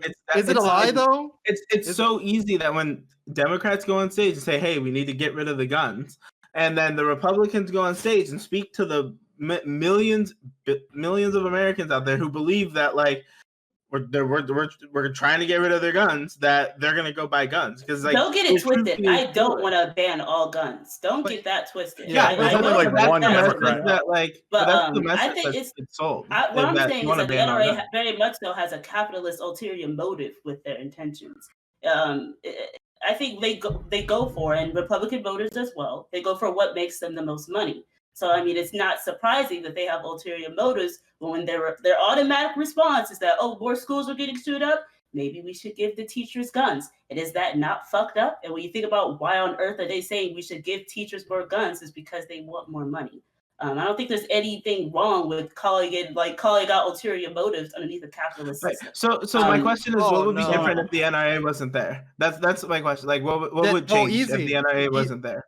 There's black gun advocacy groups, there's Gun Owners of America, there's a Second Amendment Foundation, and the list keeps on going. There's even state chapters. If the NRA goes away, well, you know, like they're declaring bankruptcy anyway. Still First gonna off, be guns. GOA is the better group anyway. It's like anybody who understands gun advocacy knows that GOA is better anyway. So fuck We the had guns NRA. before, we're gonna But- have guns after. So let's. But it's just, I wonder, like, is this slope slippery, right? I don't think it's disingenuous for someone to say that this slope is slippery, right? So let's say you ban rifles, let's say you ban 30-round magazines, right? And let's say mass shootings don't go down. I mean, because like, what they could just Because pick a they won't. handgun, right? They could just simply, instead of using one handgun, they can just use two, right? So it's just like, this is why people believe this slope is slippery, because people believe that simply banning rifles is not going to be that factor that's going to stop mass shootings. So now, there is some gun control efforts I wouldn't mind, like what is it called, cool down periods for first time gun owners, things like that. But at the same time, if you already own a gun, so I don't know. I mean, let somebody else talk. So Devious, did you have your hand up? Is that? Yeah, I guess the main thing is like I Devious appreciate and actually that Katarana. last point because it makes Oh, me no, think it's like about just Devious, Oh, sorry. Katarana. No, I just went to Devious, Katarana, and then KTN. Go ahead. It's just like that last point that B More just made, you know, is the question that I had. It's like, what will it take then? That's always what I think about. It's like, what will it take for any control measures you to want? even come in? It's that's the thing. Like, I'm not necessarily sure what I want to say. You know, and Yeah. of course, that's an issue. But like, it's still a good question though. Like, what will it take? What event will it take for it to happen? Because it can be a gradual thing, yes. But what will it take for it to actually start? You know what it's gonna take? It's gonna take like Democrats not going on stage and sounding like absolute idiots when they talk about guns. Because no one's ever gonna take them fucking seriously when they go out there and they ban AR-15s that kill like nobody, and then gun deaths don't go down, and they're like, "Well, I wonder why the gun deaths didn't go down." Well, it's because everyone's dying of pistols, and then they go up and they sound like idiots, and no one takes them seriously, and we can't get any positive like reform because we have to deal with the shit that all the dumbass Democrats say about this. Yeah, I appreciate this question mainly because there's so many different takes that come from it. There's so many different ways, you know, people see it's like what event or like what do people have to do, or does it have to be a thing that starts it? But sorry, Katarana, go ahead. Okay, first of all, Democrats are a bunch of pussy ass centrists, and they're never going to go ahead and do anything that actually like changes anything because they tiptoe True. on roses all the time, and that's why they fucking lose seats left, right, and center. And they're like, oh, why is fascism happening? We weren't even that interested. Why does anyone just want milquetoast reform? So yeah, fuck Democrats. But also, True. I wanted to go really quickly back to the whole conversation about like poverty. I think that's a really good point. I think poverty is a major contributor to like a lot of social issues within the states, but I think and it's very obvious because if you go and look at the states' mobility index for a first world country, the U.S. has a shit mobility index. The likelihood that you're going to go ahead and ascend in the ranks, American dream, fucking, it's not going to happen, dude. Like, if you're born poor, you stay poor, most likely. There's just like a couple of people that go around and walk around and bootstrapping and telling everyone, like, I did the bootstrap thing. But I think there's a lot of different things that can be done within American legislation to go ahead and make social mobility a lot higher. And I think with those additions, it would be a lot easier. It would, I feel, I have no actual evidence towards this, so I don't have a source to give you, but I feel like gun deaths would go down if people had a lot more hope to look towards, saying like, hey, I don't need to do crime to make sure I can actually survive. I have a good healthcare system, so if I want to go ahead and like deal with my issues, I can do it without like indebting myself, and all these so on and so forth. So I think perhaps looking, and I know it's pretty simple, but looking around at what makes up the social mobility index and seeing where are we lacking, it might be a good way to figure out what kind of legislation that we could go through and impose, and perhaps help mediate some of the issues that we have in the States. Okay. Yep, I agree with Katarina completely, but this is one thing I have to say every single gun debate. I have to say it at least one time, right? Yeah, fuck the Dems, the dirty centrist libs, and if you go far enough left, you get your guns back, including the automatic ones, the scary ones that they told you shouldn't be able to have. And you know what? And the beauty of it is, wow, you can't have these guns. Joe Biden can build a fucking wall around his house and have people guard it with AR-15s, but obviously your life is not as precious. But only police should have these things, right? The same individuals that we have an issue with. Fuck that. Fuck Wait, cops. are you pro automatic weapons? Overall, yeah. What But do you mean overall? it's not going to lead to more lethality. All it's going to do is lead to more muzzle flip and you being more inaccurate if you don't know what you're doing. Like if you want to be proficient with automatic guns, you're gonna have to be fucking rich for the ammunition. You're gonna have to put in the hours. So would you be pro like legalizing the ownership of miniguns? Miniguns? Where are you putting them? on the back of your F-150, obviously. Here's the beauty of it: you don't own the street. So if you want to put it in the back of your F-150, then you got to keep it on your own property, similar to how you're allowed to own tanks in America, but you can't drive them on public roads. So yeah. Oh, so you're like just some of the regulation to keep, just not you can own them, but you can't like open carry, I guess, miniguns. Yeah. How the fuck are you gonna shoot a damn minigun standing? This ain't a video game. Wait, you can open carry in the back of your truck. Oh, I get to sit the gun in the trunk and not have it Yeah, mounted? like I'm talking Warthog from Halo, yeah. Yeah. Oh, no. You're talking about attaching it to the gun. Like attaching it to your vehicle because you can shoot off of it? No, I don't support that on public roads. It sounds like you're pro gun regulation. Oh, yeah. There's some regulation that I believe is common sense, but usually the people advocating for common sense reforms don't know shit about the damn subject. Let's go to. I mean, yeah, but you're not really accounting for this. You're like, yeah, I think we shouldn't regulate automatic weapons. Then I like post something. Are you okay with like an automatic minigun being like owned by people in general? And you're like, yeah. Well, no, I guess you can own it, but I want to put all these regulations in place so you can't actually do anything with it. No, he didn't say that. You can do things with it. You can shoot it in your damn backyard. You can take it to the range. Well, not everybody's in their backyard. And somebody runs up on you, and then congratulations, you got a minigun. But you got to remember, you're responsible for every single bullet you shoot, right? So if your bullet penetrates past your backstop and you lead to other damages or other lives lost, you're gonna go to jail for that, right? Guns irresponsibly, because that's the reason we want gun control, right? Now the people these people don't care who's responsible. Yeah, but no, well, hold on. You're reframing what Grimace said. He wasn't saying I want them to have this and I want there to be all this legislation. What he said was you can have that, but this sort of legislation already exists, and so this is the framing in which most likely this thing would exist. So he was saying, yes, I think you should be able to have miniguns, but because of the fact that miniguns, like open carry, is not legal in every state, and you don't own the roads that you're on, there probably would be legislation that would restrict you from being able to put those miniguns attached to your car and drive that car on public roads. Similarly to how he believes, how legally you can have tanks, but you're not allowed to drive tanks on public roads. So he's not saying I want this restriction. He's just saying this is the way things are, and I'm perfectly fine with the restrictions the way they are already. I'm perfectly fine with people owning miniguns. So even though I do say that I'm a gun rights, so you can go ahead and call me extremist, but I do believe that there needs to be some limitation. You're gonna just fucking murder everybody within 5 seconds. It doesn't work like that. What do you mean it doesn't work like that? You can just fucking mount it to the fucking floor and then shoot above you. You got everybody. Then don't allow people. You can literally cut the apartment building in half with this weapon. No weapon mounts on vehicles? No, I'm talking about in the apartment now, since you want to like weasel out of the whole F-150 conversation. No, I'm not weaseling out of it. Didn't I give you my answer on it? You did, which was And you like just did, a but you weasel out. Like, oh well, no, we you just wouldn't didn't let like you drive. you just didn't like We- the we- answer. we- You didn't like the no. answer, so you think No, I'm being I weaselly. didn't like the fact you didn't engage with it. You just said actually we wouldn't allow that. So let's go back to okay. Well, Let me I give you would another want example. to. You're yes. speaking about what I would Since you want, can- and I'm 'cause, telling you like, I wouldn't allow I you want you to mounting a weapon to your confront. vehicle on a Okay, public no, road. okay. Just so we're clear on what I'm trying to get you to do. I'm trying to get you to deal with the fact that we might have people who are going through some sort of mental issue who have access to a minigun in whichever possibility, and the fact that we're a society where we live around each other and that we can do damage to each other the same way we see people who do mass shootings, people who like shoot their neighbor and engage in gang activities. Like, are you okay with somebody being able to purchase a minigun in a situation like this? What's funny is if he's rich enough, he can already buy it now legally. So it's like, I look, that's Weasley, right? That is. But at the same time, I just don't care about your hypothetical. I played along with the F-150. I gave you my answer, and then you just keep shifting the hypothetical to make your point. What if I just don't want to go about things the way you want me to?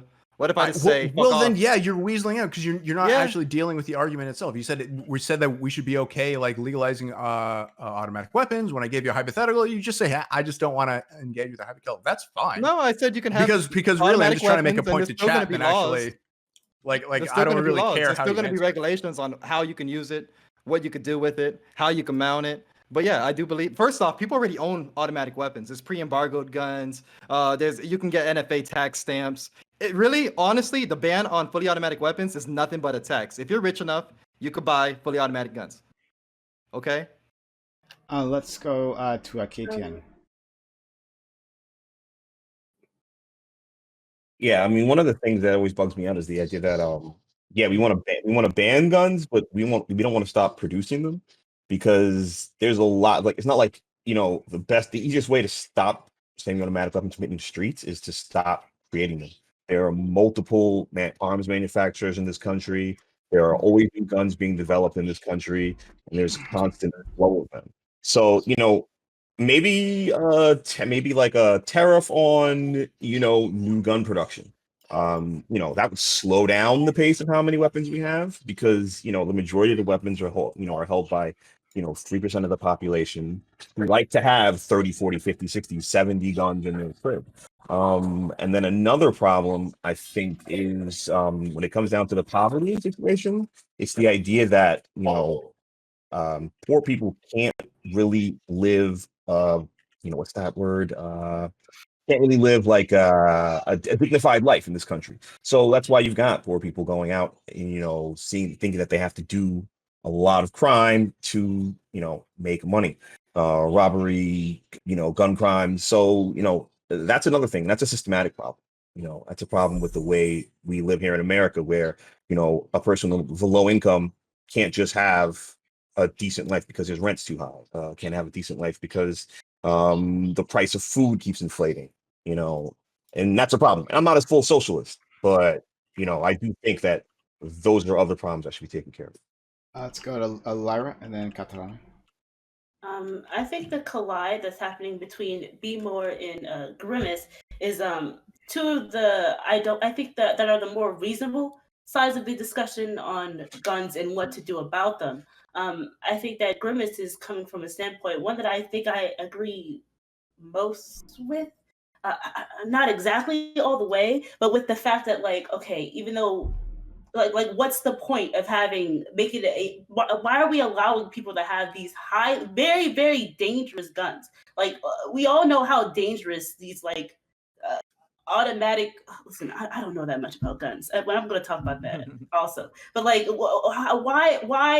why should we even allow people to have the potential to cause so much damage as they can with these weapons? And I think that's like where Grimace is coming from. Whereas with Beemore, I kind of understand where Beemore is coming from too, because I mean, my father, he collects guns. He got all the crazy stuff.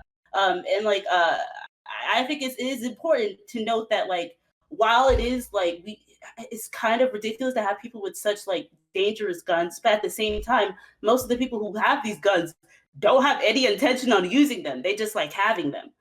So it's like, why I can see why he was like, why shift this to a hypothetical that, like, I mean, overall, considering the amount of people who have these guns rarely happen. And I can see from both sides. I more so lean towards the sides of Grievous because, like, why even allow the potential? But at the same time, I do still see where B-More's come from because, like, I mean, even if they ban it, and KTTN at that, even if we do ban it, rich people and police are still gonna have them. So it's the same. But like overall, you can see it in the way that I talk about guns. I don't know. I'm not a gun nerd. I don't know how guns work. I do know that it is a very slippery slope when you're trying to outright ban weapons because, like, I don't know the specifics of it, but like you could combine guns together. And like, well, if you ban this type of gun, then you have to ban these other two types of guns because if you put them together, it makes that gun. It's a very slippery slope. I don't know that much about guns. How exactly? I do believe that guns should be more regulated in this country. I don't know exactly how. I do know that it's very complicated, especially coming from a person who does not know that much about guns. But hey, there are some guns out there. Why the fuck do we allow people to have them? At the same time, it's like I don't know enough about this to have a clear-cut, straight-up policy on what do by regulation. Atarana and then Adam. Yeah, I want to go back to the point where we were talking about the whole manufacturing, that perhaps if people stop manufacturing them, then that would stop. No one's going to stop manufacturing things. Like, literally, there's too much money up in that lobby machine. Like, I believe very firmly that they would rather stop having the Second Amendment than getting companies to stop manufacturing them. Like, it's such a huge industry within the states, and the state wants people of color to kill themselves. Yes, they want to import the guns to like all the different Middle Eastern countries and have everyone shoot each other to death. They're never going to stop producing things. I know. It sucks. I know it would be a great solution. It would literally fix anything. We're not going to go make our own guns, but it's full disclosure. I shoot. I go like, once a month. I go to the range. I can't do it in my state, so I got to get in my car, drive over the state lines, go to the range, get my rocks off, get back in the car, drive myself home, and then think about it for the next time I go do it. That's criminal, man. If you're ever in Arizona, hit me up. All right. Definitely. I'll show you. But basically, like, for when I go to the gun store, when I go to the range, there's more guns on the shelf. When I go to the range, there's more people buying guns. There's more and more and more, and they keep on producing them. I'm not saying don't produce them. The military needs their guns. Give them their guns. But for you to say that, we produce whatever the military needs, and then there's this whole other excess. You know what I mean? It's like, what kind of recipe? Like you're baking a cake that what it's going to look like when you're done. You know what I mean? Yeah. Is the slope slippery? And is it a fallacy? Nah. Because all the excess guns, where do the excess guns go? The excess guns go on the black market. You know what I mean? And at the end of the day, even if you did have the bans, the black market will thrive. It's as simple as that. You know what I mean? To be honest, that the strong majority of guns do start off as legal purchases, so it's not like they just carry over to gun stores and then hit the black market. You know what I mean? Like every gun, for the most part, hits someone's hands legally, and then from there, either straw purchases or black market purchases take place. Just to be clear, like I understand there is some issues when it comes to the gun market in America, but calling for bans, that's my gripe. Adam. Yeah. So what I wanted to say is that, like, I think we do this thing. We're a lot of times around guns, we spend a lot of time like legislating the idea of guns and not actually like getting down and like seeing what the problem is and trying to address it. So like everyone's talking about, oh my god, well, what if you had a minigun or these fully automatic guns? These guns don't kill anybody. The guns that kill people are handguns. And actually, I believe 60% of gun deaths are suicides. And then a large majority of the rest of them are like gang violence, I think. And then mass shootings already are a very small amount of gun deaths, but gun deaths are a real problem, and mass shootings are a real problem. And like we need to work on finding ways to either depending on which way you want to go with it. I'm personally not like a let's get rid of guns person, but if you want to ban guns, like you should be looking at banning pistols, not miniguns on the back of people's Ford F-150s. And if you don't want to ban guns, you should be looking at ways for people to responsibly get handguns. And so to be clear, I was testing B Moore's position on legalizing automatic weapons. Not that I'm saying everyone should have a minigun. The whole point of you testing it doesn't matter because automatic weapons don't kill anybody anyways. They're already legal. You can already get them. They just don't kill people. They're extremely expensive. But if you're going to hold this stance that like people should be able to purchase automatic weapons, I would assume that in your stance, you're saying that people should be able to own miniguns. And what would happen in a situation like that is that the cost of a minigun would go down significantly. So it would be purchasable by the average American citizen. Well, it doesn't matter though, because even AR-15s, which are way more accessible than like fully automatic weapons, don't kill people. It's handguns. And when we go to talk about like anything other than like handguns or maybe shotguns, but I think it's mostly handguns, we're Mostly just handguns. getting away from the point of what's the problem. So B More was in saying that like those like laws don't even make sense, that we need to like unban like automatic weapons. And that's why I tested him on that, because I think that we should be banning or at least regulating heavily automatic weapons. You understand? Why should we have Because right now pistols are killing a lot of people. Imagine if everybody had free access to automatic weapons.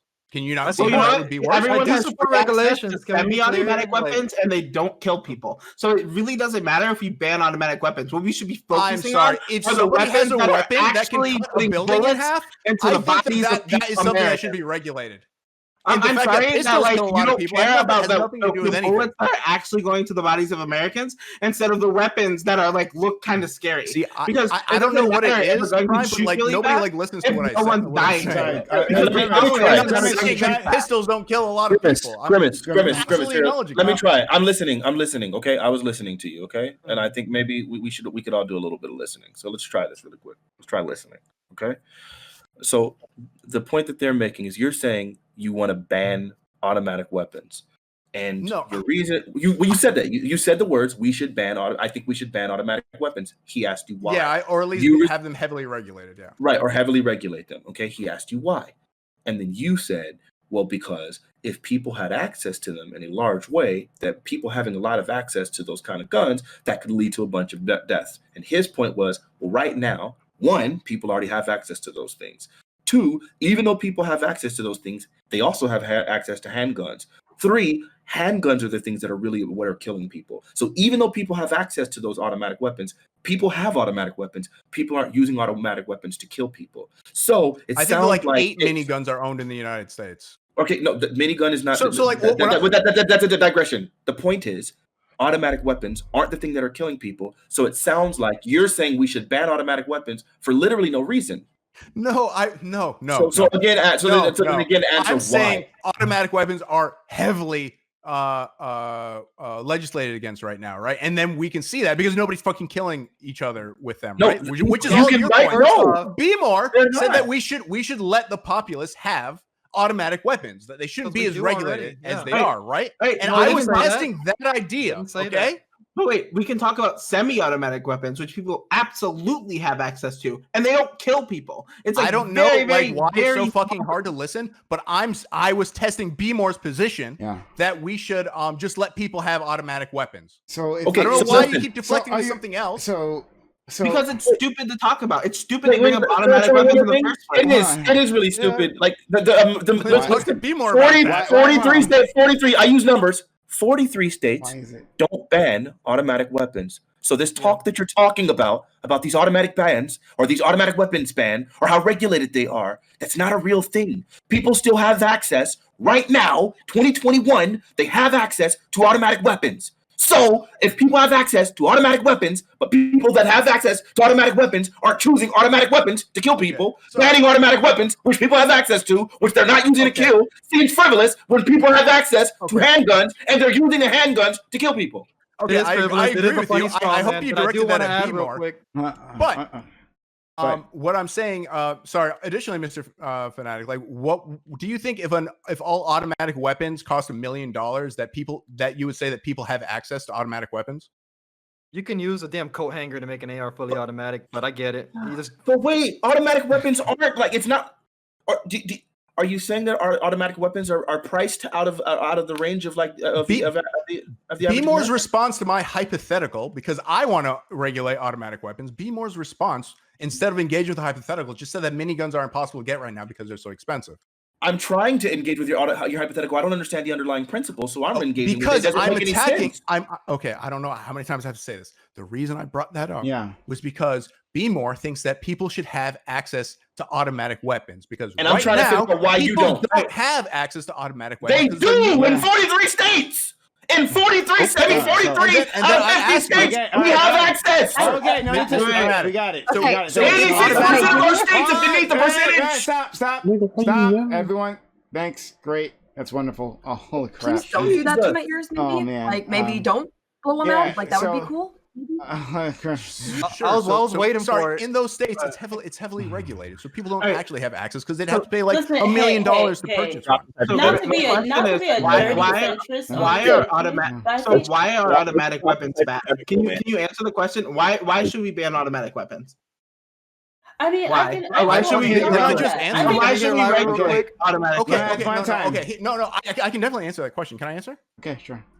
Okay, whatever your answer to is like why can't we own nuclear weapons? That's my answer as to why we should regulate and prevent people from owning automatic weapons. Oh God! Oh, Oh another my straw God. man. I'm done Hold with on, that. hold on. Hey, Lyra, what were you trying to say? Yeah, let's. I mean, Wait, can you no, engage I- with it? Wait, can I hear Or are an you just gonna actual laugh it argument off? against No, that? I'm gonna Or do do you you want me to say it out loud? All right. Or do you so- just No, say it? I heard. There's more than one. I agree. So Okay, go ahead. why, if you can't have nuclear, then why can't you? Yeah, exactly. Like they both can end up killing around the same amount of people. What's the argument Whoa, the against? same amount? Like leveling the That's- entire city of they're not Miami? You have- There's an small- unacceptable small amount of nuclear- violence that somebody can small commit that we nuclear can say that we shouldn't explosion can kill allow about the people to same own amount these that you easily, can right?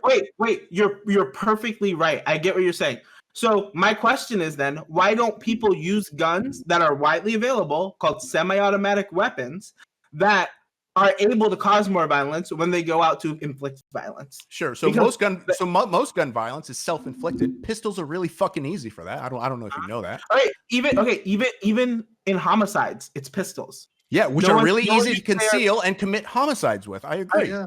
So then the question is, why would people, if people aren't choosing semi-automatic weapons over pistols, why would they suddenly start choosing automatic weapons over pistols? No, people would still choose pistols because pistols have So a then, use. what's the point of regulating them like heavily or focus our like regulations on them if they're not going to kill anybody? Like, Guns what's the should point of have talking? regulations. Wait, on why them. do you think a Guns should minigun, have like regulations. everybody having a minigun, wouldn't result in a gigantic amount of deaths? Hey. So, Listen. Hold on. I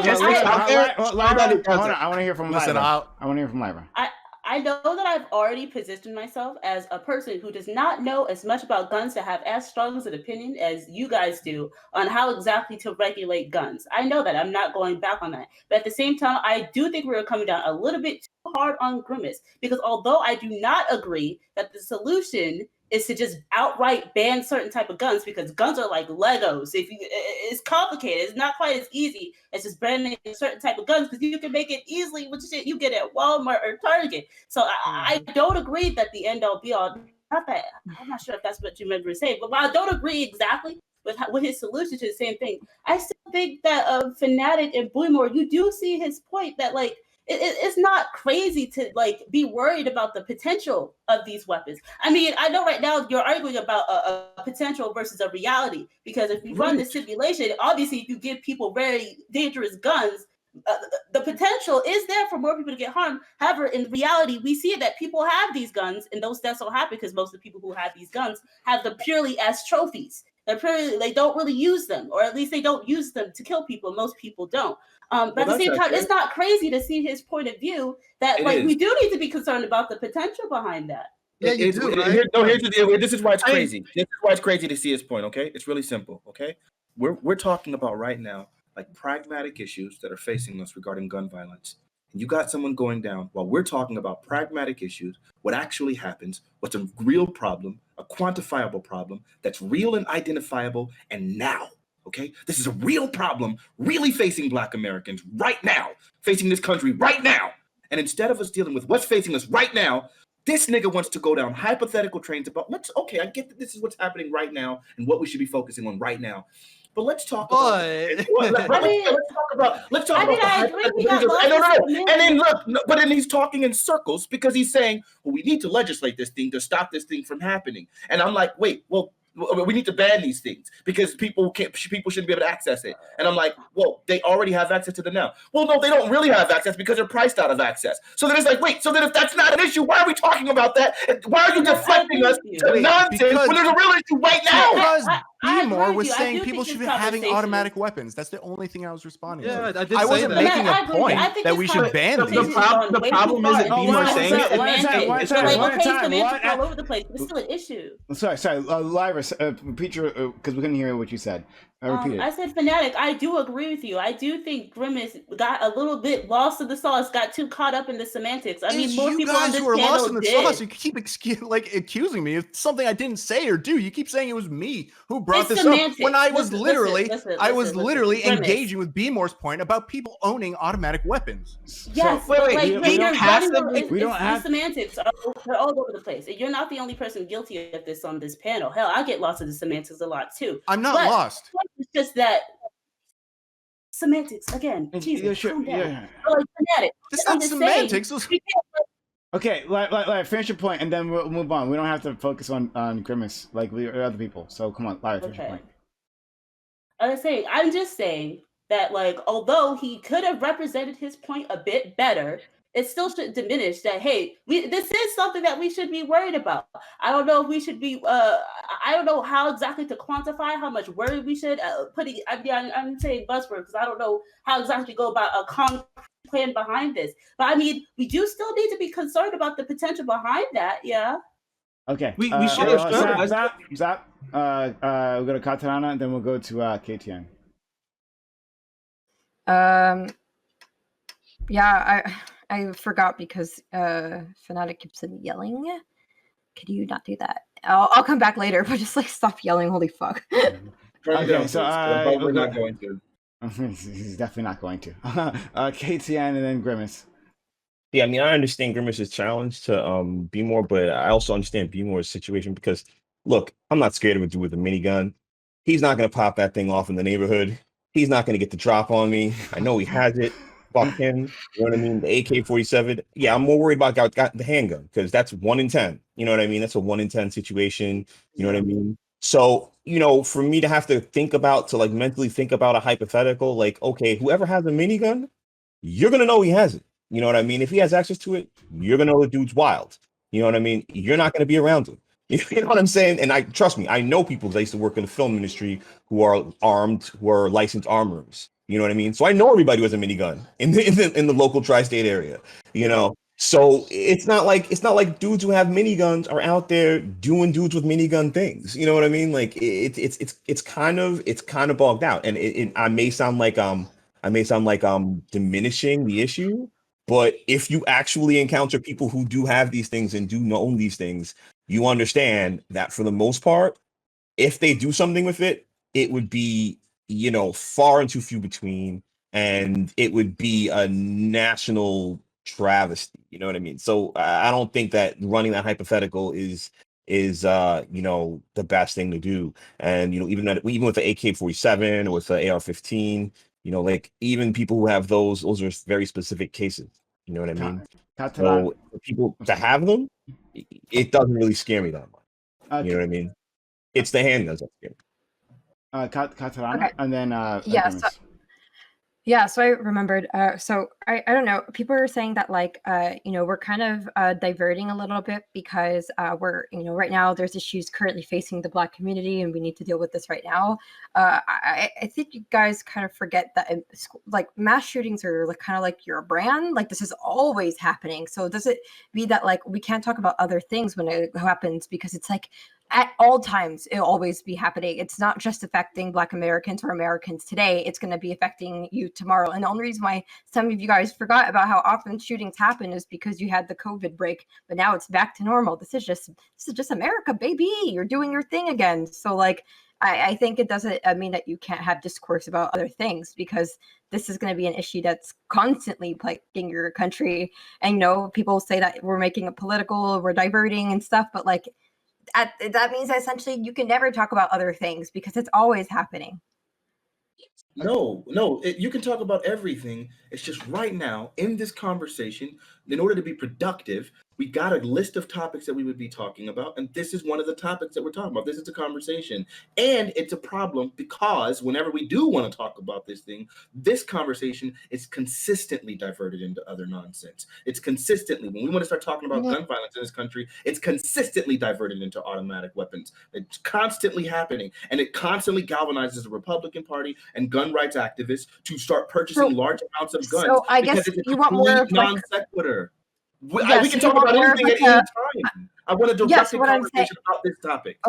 Okay, so what I'm saying is like if it's not automatic weapons that we're supposed to be talking about, what exactly is the point that you think we should be staying on the entire time for this conversation? For this specific conversation, I think we should be talking about what sort of gun violence is typically affecting America and what we could possibly do to do that. That's what we like. If we're talking about mass shootings, let's talk about what's typically happening in mass shootings. What type of guns are being used? What can we do to stop mass shootings? And if mass shootings aren't being done with automatic weapons, then I think going to that and focusing on that But sounds they have been done with automatic weapons before. They're not like typically. They're not topic. No, listen. Saying that they have happened before, and with Fanatic, automatic chill. weapons, Wait up. Wait a semi-automatic. second. Wait a second. Katarina. At some point, I was in a line here. I don't know. Wait up, We'll get to you, Katarina. we'll get to you. We could talk about all different types of guns because your country has a diversity of guns. Sometimes they like to spice it up. Sometimes they bring semi. Sometimes they bring auto. Sometimes they have pipe bombs. It's a new thing every day, baby. But the but the words that I mentioned were the majority. The thing I'm talking about is the majority. I'm saying this is what's occurring regularly. So we're going to start addressing this problem that's happening, and you're talking about it, right? It's a flavor of the freaking week. Like in 2019, it was happening dang near literally every week. So we should talk about what's this plague, what's this problem, how do we affect it, how do we fix it? Fix that problem. Talking about one-offs like Las Vegas, which are like the hyper minority because the vast majority of them are handguns. The vast majority of homicides are handguns. The vast majority of mass shootings are handguns. The vast majority of school shootings are handguns. The vast majority of grocery store shootings are handguns. So the vast majority of all these things are handguns. And let's talk about, I don't know, but let's talk about specifically assault weapons. What? Okay, so let's look, I agree with Fanatic. One second. We got to go to Grimace, and then we'll go to you, B more, and then we'll go to KTN.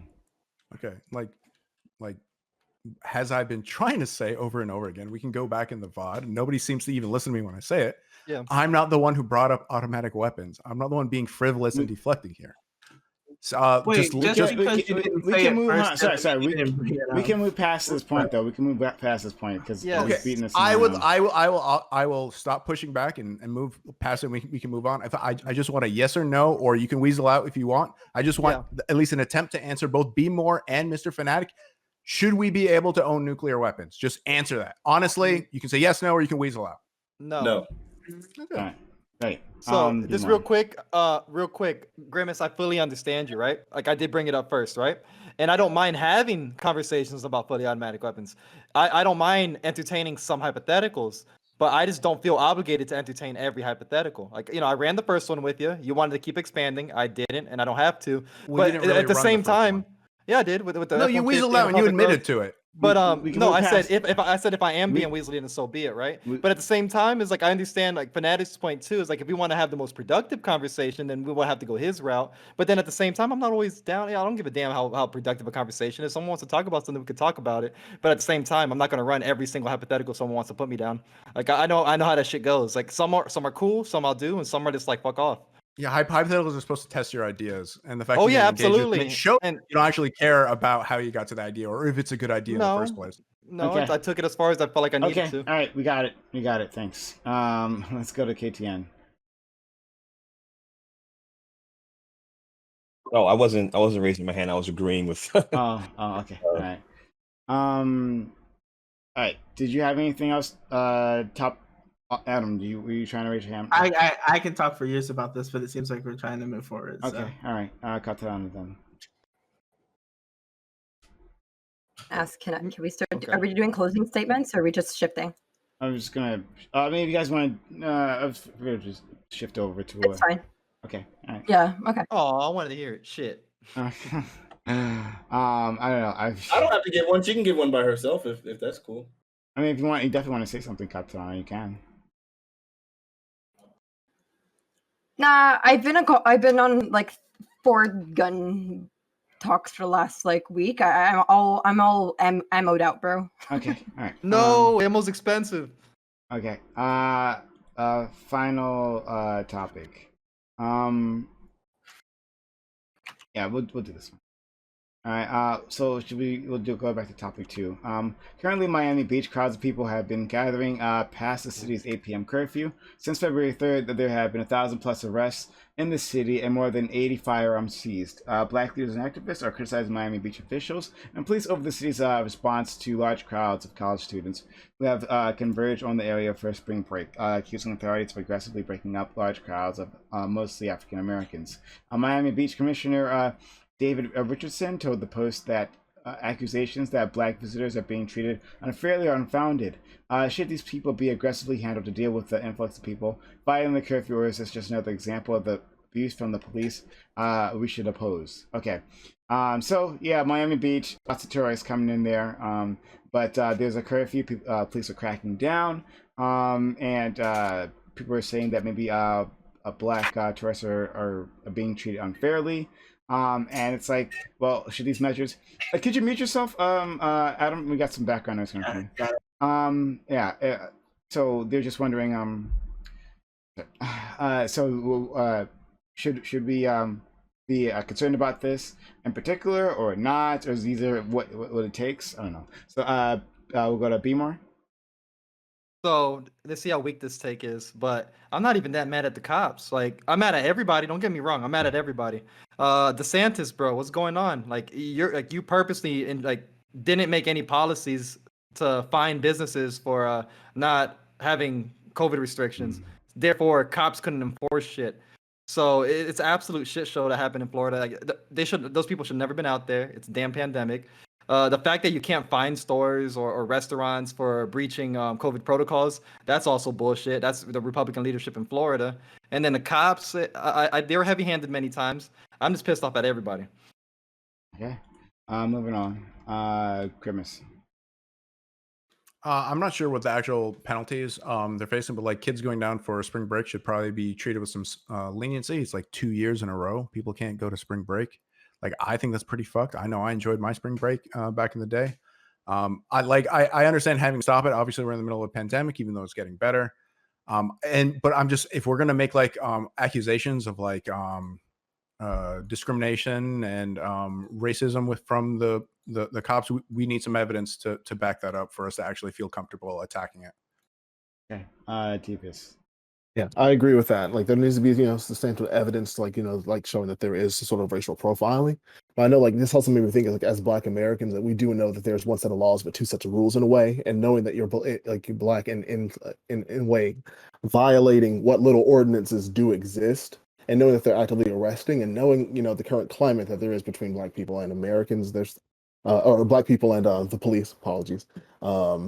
It should not come as a surprise that there's a crackdown in a way that like it could appear that would be on groups or gatherings of Black individuals. But even if the racial influence is like unfounded, the nuance of Blackness in violation is not to be taken lightly. Fanatic? Yeah, I mean, I guess I would agree with the statement that we absolutely do need to make sure that the things that they're accusing the cops of doing is well-founded, and that it's not just a boogeyman. It wouldn't be unprecedented, though. I think the Attorney General of New York definitely started a lawsuit against the police officers in New York City because we recognized there was video evidence of the fact that they were being particularly selective when it came to their enforcement of curfew laws. They were specifically harassing African Americans, like in the face of other non-blacks that were, in the face of other non-blacks and enforcing these stupid laws. And I think these laws are important, and I'm all for civility and law and order. I just think it needs to be equally applied, given all of the evidence, the plurality of data we have about systemic oppression and how selective officers are when it comes to enforcing laws.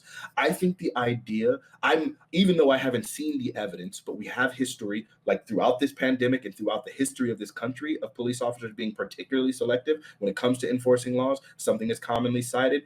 Obviously, whites and blacks use marijuana at the same rate, yet blacks make up the vast majority of prosecution for marijuana, 3.4 times more likely. Blacks are disproportionately sentenced. Blacks are disproportionately stopped by police officers. Blacks are disproportionately asked to search their vehicles. Blacks are so when we have all of this data, the idea that you would approach it automatically with skepticism speaks volumes about your overall mentality. And given the historical example and the precedent in this very pandemic of this happening around the country, I think it is probably likely that they are selectively enforcing this against Black people. I think it's absolutely ridiculous to be going to a beach in the middle of a pandemic, and it shows carelessness and ridiculousness by those young people. That doesn't exonerate them from their stupidity, but if it's not going to be equally applied, I think I got a problem with the police officers in that scenario. Hey, Katarana.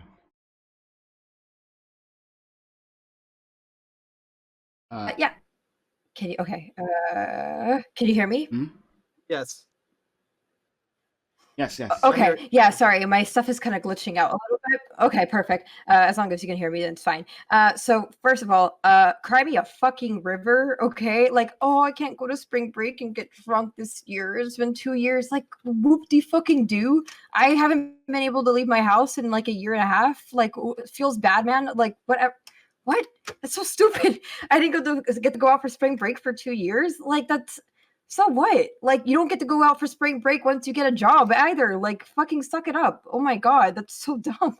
But also, if you go ahead and once again, I don't bring stats because I don't want to misquote anything. I'm going to say speculatively, I'm sure that there have been large gatherings in Florida over the last year for, people protesting against wearing masks. And I'm pretty sure that there weren't this amount of arrests for that type of situation.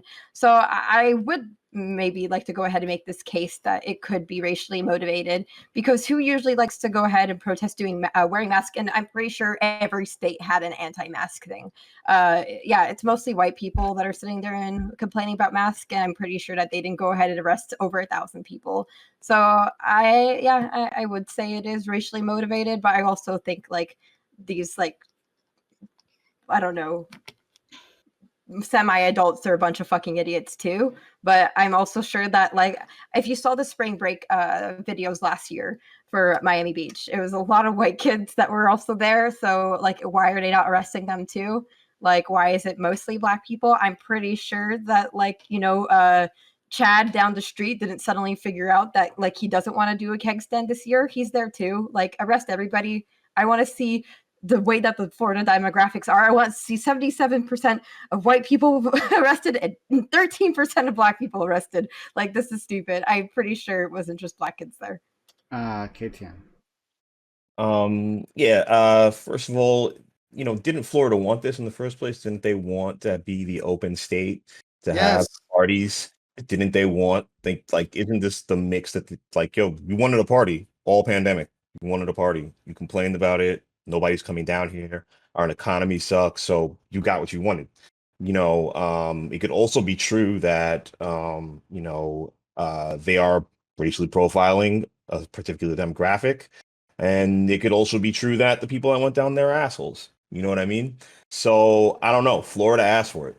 And I feel bad that it's the racial issues are coming about, and I'm sure that I don't have a high bar for Florida's justice system, so I probably do partially believe it, but once again, if I don't have all the evidence, I'm not gonna sit on it. So yeah, Florida wanted a party, they got the party they wanted. That's what you get. Lyra. Yes.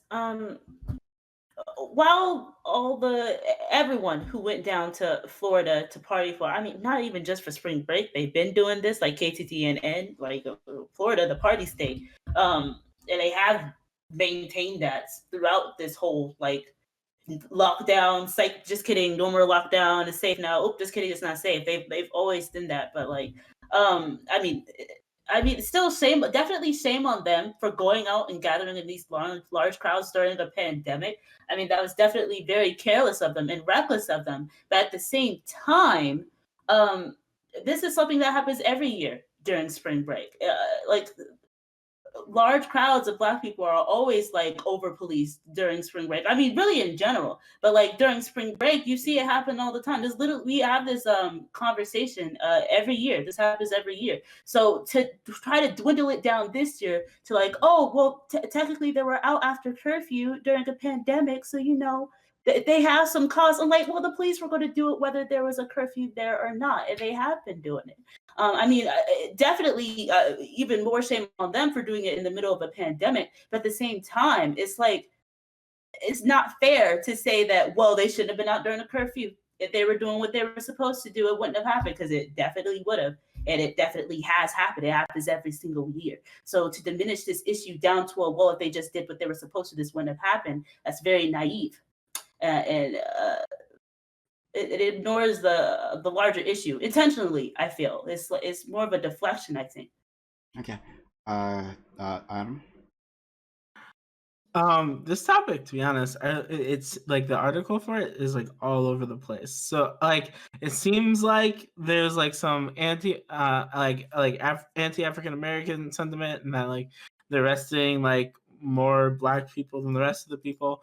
But then like the police department's talking about how they've like arrested over 1,000 people, and they've taken like 80 to 100 firearms off the street, which is like, well, why are there so many firearms on the street or whatever? And then they talk about like some lady died, or was like drugged, raped, and she died or something like that, and that's like really unfortunate.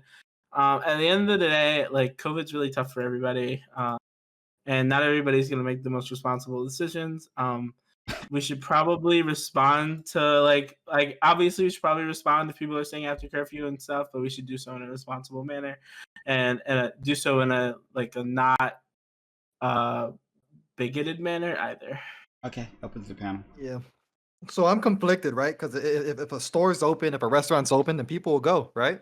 And the fact that they didn't make any type of regulation to curb attendance, right, or limit people arriving or going there, so it's like that. It's just kind of fucked up. But at the same time, like, have you seen these fucking videos? It was an absolute shit show. They didn't have to be there. Like, I do agree with Katarana. Like, boo fucking who? Like, stay in your fucking state. There was no need for them to be out there. Like, Wait, spring break, really? You have no sympathy for like college kids, or like they don't get to go to their spring break for I was 2 straight a- years? Hey, I was guess a college what? kid last Okay. year. I don't have enough sympathy. That's the thing. Like, a part of me is like, oh, boo, but overall, no, fuck them. Like, can overall, wait let's just another be clear. year. Like, They let can. me They're just be gonna be, they got their jobs, you know. I mean, like at worst, like So, at least this most is- of these kids are just missing out on like the best years of their life, right? Well, I like mean, right no, now. no, you're not. No, so this is a really bad Kids thing. aren't going to be Here's getting why. jobs right after the pandemic anyway. You know what I mean? Yeah, It's not And like you, they can listen have to a you, whole spring year break to hang out. privileged You know what I mean? roundtablers right Like, you can now. have a job Wow. right. So yeah, I like think no one this is else here got cheated out of it, right?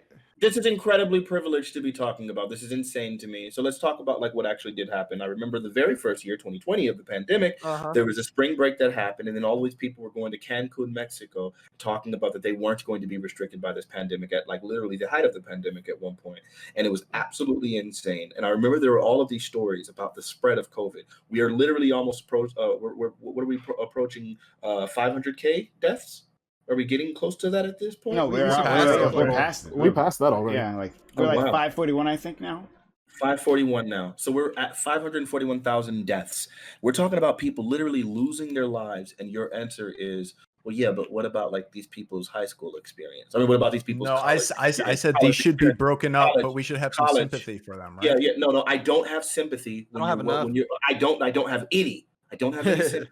I'm not going to entertain the notion that I should be concerned for your spring break experience when you're literally killing people. I remember one of the stories that actually that was really, really significant to me was one of the girls came home and infected her infected her brother, infected their dad, and infected their mother after partying in spring break and coming home. And then her brother died, and her mother kicked her out of the house. And she was complaining and saying, I'm crying and saying, I don't know what I'm going to do. We're in the middle of a pandemic, and my mother won't let me come inside of the house because my brother died. And it's like, you gave him COVID. You went there, got infected, came home, gave him COVID, and he died. I'd imagine that'd be really bad.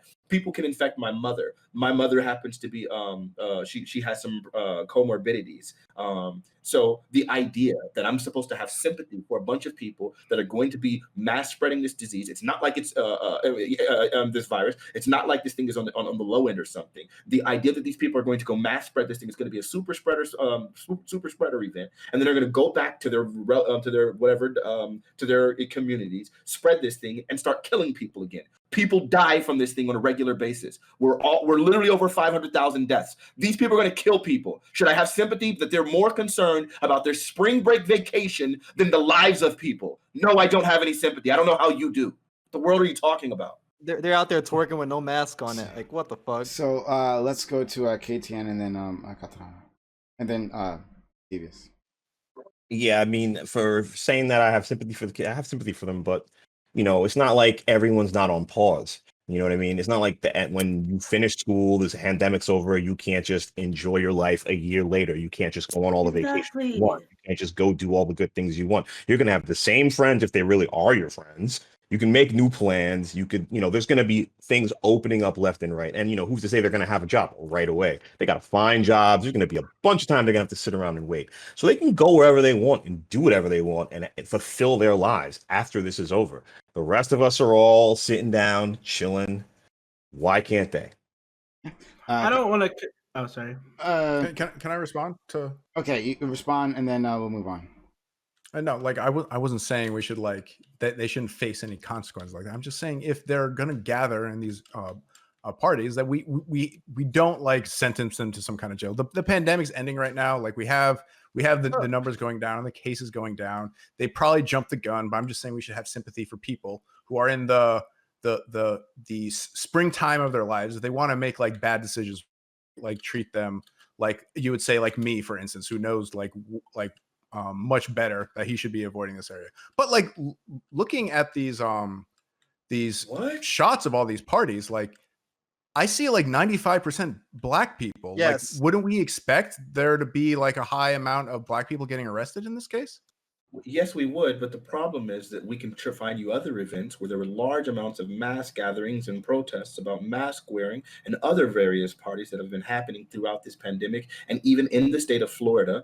And there haven't been these tight lockdowns and there haven't been these mass arrests. So because of that is why we would say that it sounds like it's racially motivated, given their previous experience and their previous stances on these gatherings. And furthermore, again, I'm not going to sit here and make an excuse for people having the summers of their lives when we're talking about going home and killing people. So yes, if you're going to these mass events, mass spreader events, and you're the reason why there's another crazy outbreak that starts spreading and we get an uptick in things and people are dying because of your actions, because you just want to party, you're literally going to kill people for your right to party. Yes, I don't think I'm not going to say that you shouldn't be going to jail. We got to go. We're moving on. Yep.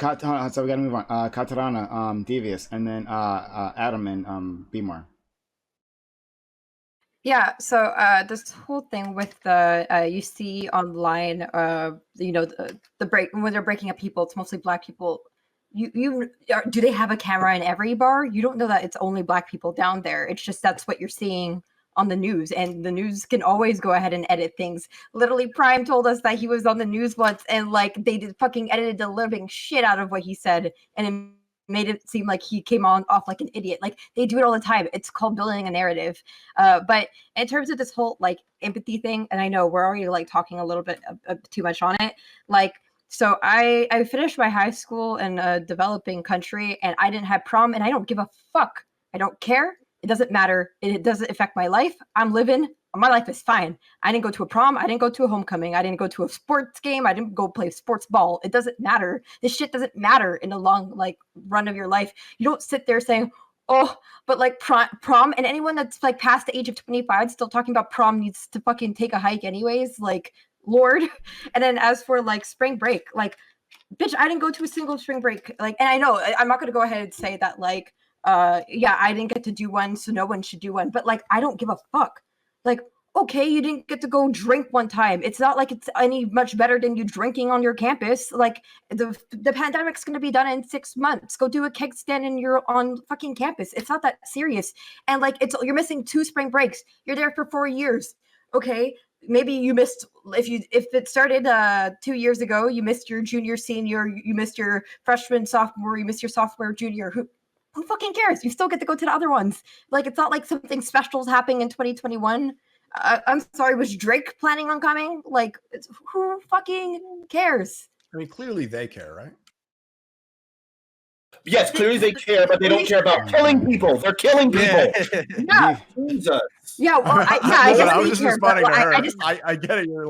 You're big mad over there, Yeah, but yeah. like, But I was No, just- no, Your response was completely ignorant of the conversation thus far. You thought it was cheeky. Like, yeah, I mean, clearly they care, right? No, Like, I was yes, talking to it's her. not The point she was making. Okay. Oh God. All right. Okay. So look, Let's go to sorry. it's not my Let's turn. go to Devious. Then Adam, and then Beemore. Yeah. This is going to be very quick because Katarana brought up, some of the points I was going to make. But last spring break was my last spring break in undergrad, and yes, it sucked not having it. This is my first semester in this is my first year in grad school. I don't get that spring break either. Yes, it sucks, but I agree with you, Fanatic. Like, to me, it's wildly irresponsible for somebody to go down, party, and bring that disease back to people who might be vulnerable. And then Katarana makes up a lot of points where it's like, yes, these are really fun events. This is sometimes the last point in your life, some might say, where you can have that much fun with a few consequences. But during this time, it's more consequential than ever, in my opinion. It's about priorities. It's priorities, yes. Yeah. Thank you. That's really all I have to say about it, though. Yeah, And I think thought the stories that you were going to bring back from spring break suck anyways. Everybody's prom story, homecoming story, spring break story. I don't want to hear any of them. They're boring as fuck. Like, I wish people have less spring breaks so I don't have to hear their dumbass stories. I never actually went on a spring break when I went to college. I couldn't afford that shit. And one way or the other, I didn't know what I was gonna do anyway because I don't drink. So like I didn't know what the plan was for me, guys. So Cocaine. yeah. So screw everyone else. No, I've actually had my mind changed here. It doesn't matter your circumstances in life. We should like come down hard on people, no matter what. Yeah. Yeah, you know what? I also had my mind changed too. He did bring up a very valid point. He was right. Like, like they're kids, and at the end of the day, like we really shouldn't just be coming down on kids, even if they're making decisions that are going to be killing large amounts of Americans and like they're causing super spreaders. He's right. Like at the end of the day, So did we switch positions? I think so. It's like a trade. Don't you know they're killing people? I know. And I think the thing that Katarana was talking about, right? Like, at the end of the day, like, yeah, like I typically don't care about spring break, but these people do care, right? Like they care about the spring breaks and they care about like these experiences they have. But what they don't care about is the fact that they're literally responsible for killing people. And I don't know. I guess I kind of got to recognize it. It's a good trade-off. You got to think about like, is the cost of someone's life worth someone missing 2 spring breaks in a row? And I don't know. Like, I mean, come on. So like, my point is no. This is really life. important because I get strawmanned all the time, and people like argue against like what they want me to believe. I don't believe that they should have the right to go to spring break and face no consequences in any kind of way. I don't think they should have been at spring break. I think they should have sucked it up and gone to spring break last year. I just think the penalty and the coming down with them with the force they did from the police, which I know like everybody here loves the police, is I'm just saying that it shouldn't be as harsh as we would expect, say like grown ass people who know better, who are doing who would do the same thing. That's all I'm saying. Adam. Okay. I guess a lot of people kind of said what I was gonna say in the last like couple minutes, but like I think it's like really stupid to just like come down on all these kids going down for spring break and being like, oh, your like experience doesn't matter. You can just go next year. Like, mental health is at like an all like poor mental health and depression and stuff like that is at an all-time high. People are like the most mentally fucked that they've ever been. And like I can totally understand someone like just wanting to escape and making a completely irrational decision. Now, wait, when I say I can understand that, I'm not saying I support it. I'm not saying we shouldn't like discipline these people, and I'm not saying we shouldn't there shouldn't have been measures taken, right? And I'm not even saying that the measures the police took were unfair. But just to like frame these people as like these like super spreader murderers running around killing old people because they like wanted to go on spring break is kind of ridiculous. And like someone said this early. What? Which part of that was not true? Which part of the super spreaders that don't care enough about old people, that are like literally bringing the infection to old people and killing them? Which part of that was? You said I framed them that way, so I need to understand how did I frame them that way, and which part of that? No, hold on. My problem isn't with the factual statements that you made. Is that calling these people like murderers, right, and framing them in such a negative light, like they just are running around killing people and don't care about the death they're causing, right? It's not that they don't care about the deaths they're causing; it's that they're not thinking about the deaths they're causing. These are two different things. And they don't care about it. Like, So then they don't care about you wouldn't say the same thing about a 4-year-old who like spread the virus to an adult and I killed would not. You're right, because I would not expect a 4. I would right. You're right. I absolutely would not. No, it's okay. I can respond. I would not. You're right. I would not say the same thing about a 4-year-old, because a 4-year-old wouldn't have the cognitive ability to ascertain the idea of what they're doing and the impact of it. I wouldn't expect a 4-year-old to do that. So you're right. I wouldn't say that about a 4-year-old. What I would say that about is I don't know, whatever, a 20-something or 30-something-year-old panelist literally making these excuses and making these comparisons between 4-year-olds and actual college attendees and comparing their ability to ascertain the information when we've been literally bombarded with this thing on a daily basis. We have a death count. We've seen the impact of it. You're right. I wouldn't make that statement about that person. This is ridiculous. What are you talking about? It's very Fanatic, true. I disagree with The you. point is that teenagers are known to make bad the decisions. punishment, right? The deaths and stuff are so far removed from these people's lives. It's not as simple as like, oh, I stabbed this person and it's bad, or I cough on my grandma and get sick. It's like, it's not a very easy thing to grasp that like you going to spring break is killing people, especially with people who don't have completely developed prefrontal cortexes. As we know, college students don't. Like it's very reasonable to think that it's very easy to understand where these kids are coming from, and at the same time condemn their actions. You're giving them a lot of credit. You're giving college students a lot of credit. Considering that I just graduated, you're giving them a lot of credit.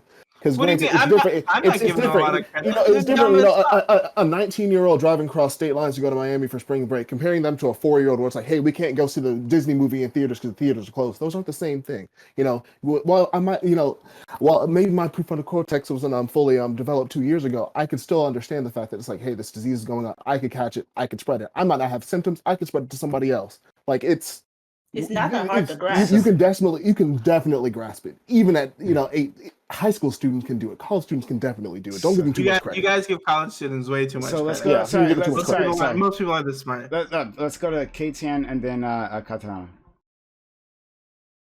Yeah, I mean, if you could grasp like drunk driving, you could grasp this. You know what I mean? But the thing is, people don't grasp drunk driving. That's why like drunk drivers go and kill people. Like They just don't think it could ever happen to them personally. They get it. They understand it. They just don't think it could happen to them. They're still reckless. And it's the same thing with the kids going down to Miami. I know plenty of people who in college drunk driving were like, I'll never get caught. You know what I mean? Until they got caught. And then, other part about it is the punitive, like the law enforcement getting down on them. I'm a little bit more worried about the narrative of the entire story, once again, because it's mostly Black college students or Black people getting arrested. I'm more worried about that because when there were other college students there and when there were other situations where other people were, Florida, we want to open. We want people to be here. We want people to enjoy themselves. Now, all of a sudden, when it's Black students coming in for their spring break, 8 p.m. curfew. It's like one of those things where we don't have to criminalize Black people. We have to criminalize the thing they're doing in order to wrangle them. So that's the point that I might be more concerned with. Okay. There was a point he made, and he's right. Hold on, sorry. I just got it. I want to make sure everyone gets in. Sorry, we'll come back to you, Katarana. Yeah, what? The whole thing about the college students are smart enough. Like, I'm literally still in fucking university, and I understand policy. They said don't go out past 8. I don't go out past 8. I haven't literally left my house for anything besides a doctor's appointment or the grocery store in more than a year. I have not. It's not that fucking hard. And mental health. I'm sorry. Is it really great for your mental health to go kick it with the boys and go fuck bitches, do drugs? That's not mental health. Yes, it actually is. Yeah. no, We're then I social guess some creatures. people have. Can be. Yeah, there's others. I think if we're gonna have a conversation about like people's mood being low, perhaps having part of the stimulus package include therapy for everybody would have been better. Not just saying like, oh, my spring break is gonna go ahead and be the thing that fixes people's mental health. Like, there's more no, like isolation. I don't believe just 1 week of like kicking it with the boys should be enough to actually mediate all the mental health damage that has occurred over the course of this pandemic. Like, I don't They think probably that kick it should with the be boys the wherever they're from rationale. too, right? Yeah, then Yeah. they've been hanging with the boys for all this time. They should be fine. I Yeah. literally like here. I am not allowed to see anyone past 8 p.m. So like I don't really see anybody. I've literally been in my house for the last year and like change. Yeah, And like, am I doing fine?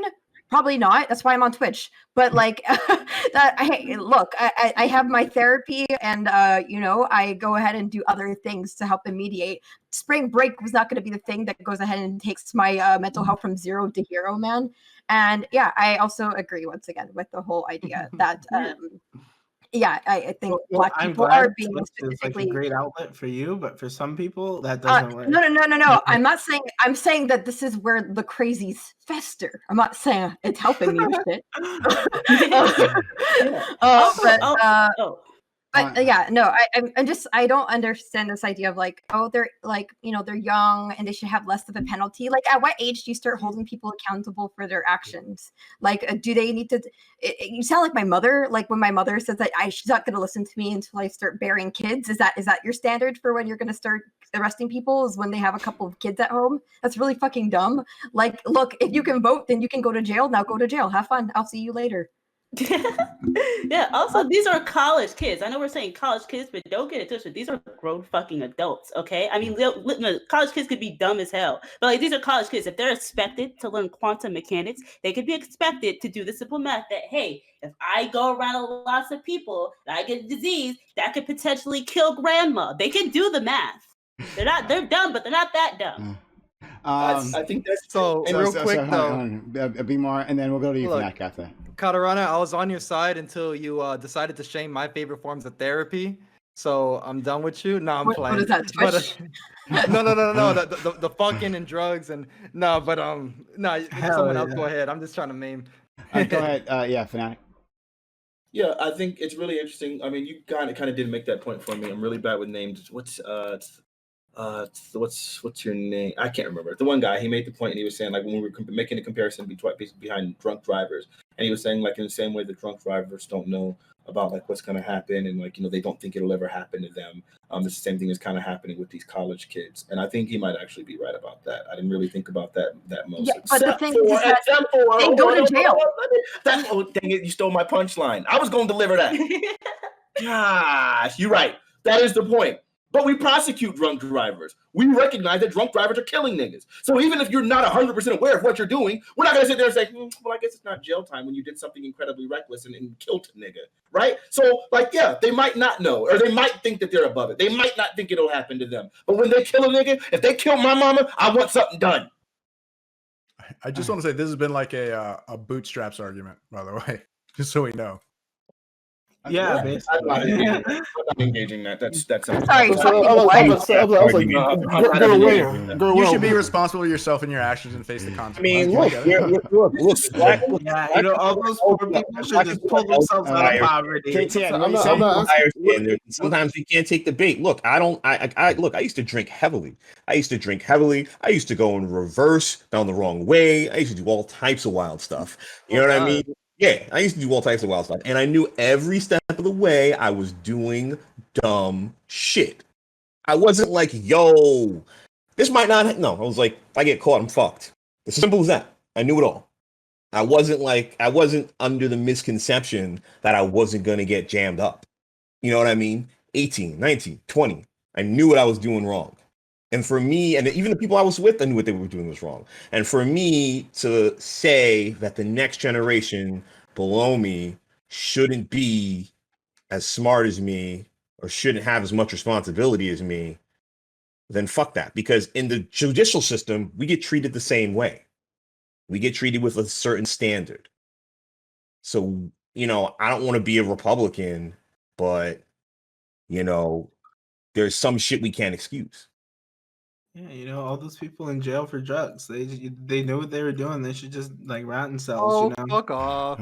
Yeah, I mean, Exactly you're what it bugging, you're is. bugging because for They're making the same arguments I'm though. not It's even- the same yeah, exact but thing. still, It is not I the same scenario, though. No, I could take your hand, walk you into a prison cell, and walk into a prison right now, and you'll hear that from their mouth.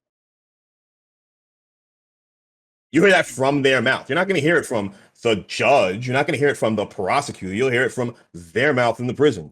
Yeah, we did some dumb shit. We knew what we were doing. Also, I don't end give the a drug fuck war. with this. It doesn't matter. I mean, look, you know, at some rate, like you can't say that me voting at 18 years old, you should listen to my vote. You should listen to this. You should listen to that. And then all of a sudden, when I go do some dumb shit, oh, I'm not an adult yet. And also, Hey. drugs are criminalized because they want Black people to stay in jail cells, but COVID actually will go ahead and fuck up your grandma, dude. So what? Hey, I get it though. So I actually just It's fell for the basically bait. fucking manslaughter. What the hell? Yeah, so he got me with the same bait that I did earlier. Earlier, I got y'all all riled up when we were talking about Idris Elba, and I'm just hitting the nonsense. And now this nigga's doing it back to me, talking about something like, yeah, like I mean, this is the same as pulling them up by the bush. Y'all got me. I fell for it. I'll own that. Good job, bro. I respect it. Good troll. All right. Wow. This topic was more contentious than I thought it was going to be. Actually, I really thought there wouldn't be too much disagreement on this one. I'm actually quite surprised. It was all right. My fault for underestimating that one. It's my fault. It's because I'm light skin prone. They just love to dogpile me. Yeah, that's what it is. What it is. Yo, we gotta take the light skin guys down a peg. I have it too easy. That white privilege. No one ever disagrees with Grimace usually. He's just. But all right, thank you so much. To my audience, what's gonna happen is we're gonna roll onto our open walk on panel right after this, so it's gonna be a lot of fun. You'll be able to participate, so stick around for that. The stream is not ending. But before that, we of course have to give everyone here an outro. And they can make a closing statement for anything, or they can just shout themselves out one way or the other. All right. We will start with B more. I'm always so happy to have you around, especially, I mean, in general, definitely love to have you around, but when there's a Ken debate, I gotta have you here. Hey, Polar, fuck you. I knew you made the question. I know it was you. And then people always hit me with, Beamer, why are you always arguing about guns? Because they keep bringing it to me. And, first off, disarm these racist ass cops, disarm the white supremacists first, and maybe I'll think about giving up my means of producing firearms, because, hey, I can make some. But other than that, I appreciate this panel. I appreciate everybody here. I'm happy to be back. Took a little break. You already know, Prime. If I'm not busy, and you invite me, I show the fuck up. And other than that, hey, Fanatic, we didn't argue that much. I think it was Grimace this time that brought it out of me. So that's pretty much it. I'll be at the. It sucks that this stream is ending, though. It's so unfortunate. God damn it. Anyway, thank you so much for being here. Wait up. One more thing, because I have to say it at least once too, right? Ban Wiggle. There's no reason why. There's no if y'all knew the full story, y'all would be saying the same shit too. But unfortunately, it's TOS, so I'm not even going there. Oh wow. Hey man, yeah, it's part of channel lore. You just gotta be, you just had to be there to know why. I had no idea what the fuck they're talking about. But anyway, Grimace, thanks for coming around. Grimace, look, you only maybe a quarter black, but you're 100% villain. So we always want you here.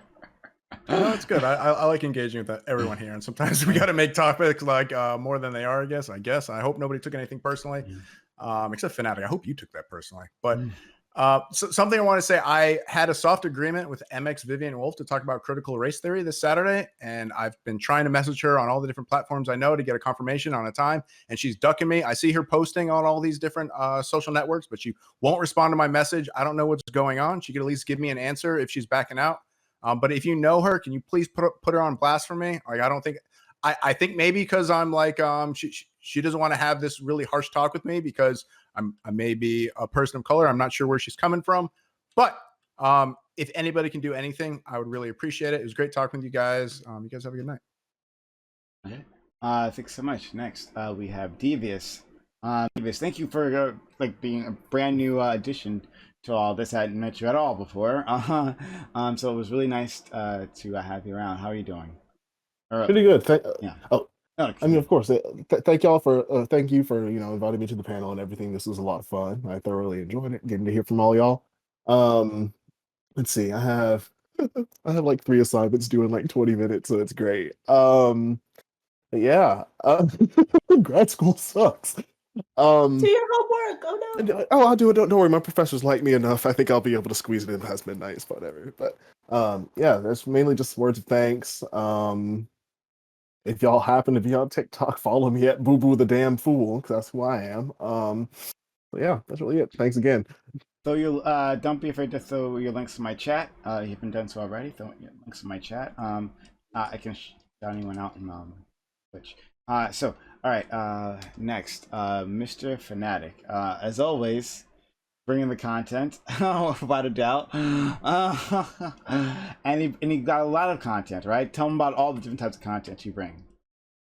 Man, listen, I do a lot of different content. I feel like I was super chill today, so I mean, I deserve some more pats on the back, right? All right. No, not really. No. You did great. You did great. I try. Listen, I love you guys. At the end of the day, I really do enjoy this panel. I like this space. I think the All Black Everything panel is by far the best panel on Twitch. There might be some bias there because I'm super duper black, so I totally understand that. But I really do appreciate Prime for having this channel. I appreciate the newcomers for being there. Sorry, Katarana, for blowing your eardrums. It's kind of just who I am, especially once I get turned up. What's her name? Lyra C. I really appreciated like interacting with you again. I didn't really get a chance for the very first panel. Newcomers. I'm always so terrible with name, but the guy at the very bottom with the beanie on. Yeah, we were arguing pretty heavy today, which was good. Grimace, we've had actually positive conversations sometime. I don't know. I felt like you were trolling at some point today. I don't know if that was the case, but either way, I do appreciate you being here. I like people to be here and so that we do have some contention. Iron sharpens iron. And sometimes we do need pushback just so that we're not all like kind of just circle jerking and whatever. But yeah, I do a lot of different content. I do streaming on Twitch. I do video games. I do a lot of music. Speaking of music, I'm going to link my music right here in the stream. I also have a burgeoning porn career. You guys can go ahead and check that out. My name is Wife Slayer Fanatic on Pornhub. Where I service Caucasian wives. Shut the hell up. Okay, I can't promote my business. No, not all of them. Fuck off, okay? I saw your vids. I was very disappointed. Okay. Excuse me. No, either way, I love this space. I love you guys. You said you were very Twitch. black. I don't know, man. Twitch. Bruh, listen. Twitch. That was a joke. It is So that's joke, not TOS. That was a joke. So calm the fuck His down. content is a joke. Thank you, Twitch. Oh shit. You meant his performance? That's rough. But it was a joke. It was a joke. Twitch is not a real thing, so he's not actually promoting anything. Okay. All right. So moving on. Katarana, thank you for joining us at the in the middle of all this. Really, very much appreciate it. Okay, first, look, still on colored time, but at least it was a bit more appropriate this time, so I didn't just come for the outros. So pat on my back, please. Thank you. No. Hello. Yeah, I am. Shh. Is that your turn to talk, Prime? Okay. Hello. I am Katarana. I am a physicist and space industry leader person, and I am getting into my science communications career. Woohoo!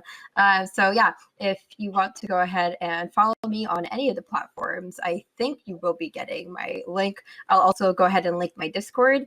In my Discord, I have 2 fun channels. I have a channel where you could say, today I learned, and I also have a channel for question of the day, and I answer the questions of the day on Instagram, and then I send you the reel afterwards. So if you ever want to learn about anything that takes less than 2 minutes, go ahead, post my Discord, and we can learn about different things. And I will be streaming probably on Saturday about the MRI, the quantum mechanics behind MRI machines. And then on Sunday, I will be going ahead and answering the question about quasars, as they say in French. And yeah, so cool. Sounds pretty made up to me. I don't know. I'm sorry. It's still not your turn, but I'm just saying it sounds pretty made up to me. Stop It just- silencing women.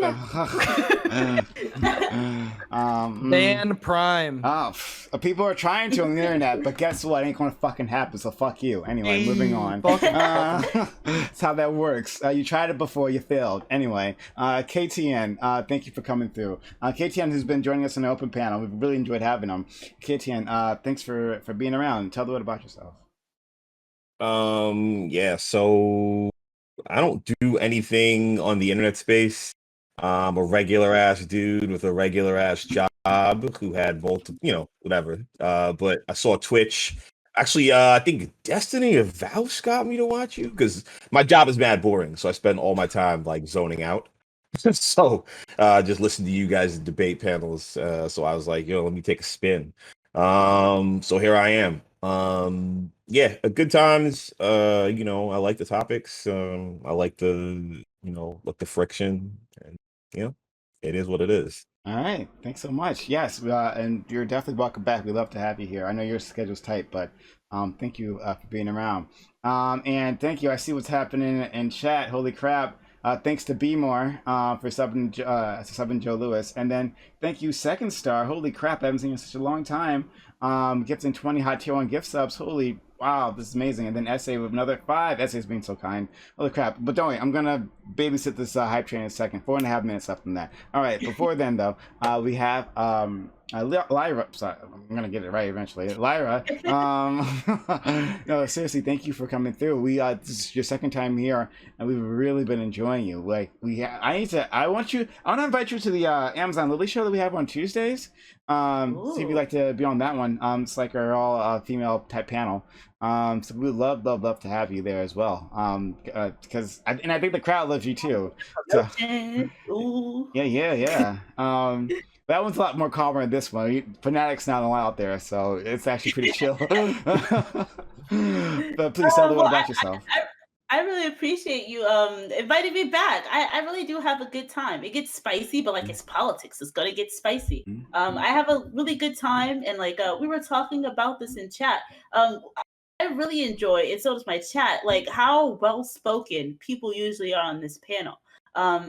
Even though I think some of the takes are brain dead, but like you can still argue it pretty well most times. But like I things about this panel. I'm very happy to be talking here, and I'm very grateful for you for giving me a platform to talk about political issues. It's very, very interesting, and I really enjoy being here. Fanatic, I'm very happy that you came back. I'm very, very happy that I got to interact more with you in Catarana. I'm very happy I got to interact more with you too, because I would always be so sad. Last week you would come in, and I'd be like, "Oh, girl, yay!" And then, but you would come in like at the end, I'd be like, sad, So I'm very happy that I got to talk to you a bit more. And everyone here, I had a good time. Going to battle, sometimes sticking on your side. It's a really good panel. I had a really good time, and I would like to come back and do this again. And I always forget to talk about what the hell I do on Twitch. But hi, everybody. My name is Lyra Centauri on Twitch. I know it's Lyra C on Discord. I should probably fix that. But if you want to stop by, go right ahead. We do a lot of fun things like pixel art and talking about anime and video games. And tomorrow we're going to be playing music rhythm games. But come hang out if you like. But thank you again for having me. I had a really good time. Which music rhythm game? So, sorry. Lately we've been playing Friday Night Funkin' every Friday because my chat has an uprising if I don't play it. I also like playing Project Diva. And what's the other one we play? In Mustache. I like playing music rhythm games. So thank you so much, and definitely we're gonna have you back. To chat, we have 90 seconds left on the hype train. 90 seconds left on the hype train. If you can help us out, let's see if we get to level 5 on that hype train. 90 seconds left. But thank you for the strong support so far from all the individuals. 90 seconds left. So now's the time to jump in, get those exclusive emotes. So help us out. Let's see, get to level 5, make it there. All right. Let's go to Adam. Adam, thanks for coming through. You're also really good for conversation too, because you disagree with a lot of people. So I really appreciate that, actually. I'm serious. Like, it's always nice to have people around who don't have the same opinion. So Adam, go ahead. Tell a little about yourself. Yeah, I'm glad to be here. I'm just a dude who works and sometimes streams, but I really like yelling at people. I've been doing it for as long as I can remember. Second grade lunch table, man. And I don't really have much to plug. Follow my stream, I guess, twitch.tv/Top Dolphin. I guess I had a tweet blow up the other day. It's like 2.9K likes or something like that. So if you want to like that, it's my pinned tweet. I'm gonna put my link in chat. Do that for me. But other than that, thanks for having me. I really appreciate it. Who is it? Be More? What's You were up? like, I was having fun with you today. You seem like such a nice dude. And Grimace, I went a little hard on you on the gun thing, but like no hard feelings. Like you seem like a really cool dude too. It's all good. Yeah, definitely. But thanks for having me, and I love being here. Okay. Thank you. Yes. Catch you next time. Yeah. Wait, link the tweet. Sorry. Anyway, thank you all so much for joining us. We're gonna roll into our open walk on panel right after this. Any one of you is welcome to join us as well. But if not, thanks for spending your time, your energy, your passion, your knowledge for my community. I know they appreciate just as much as I do. Have a good one, everyone. Bye.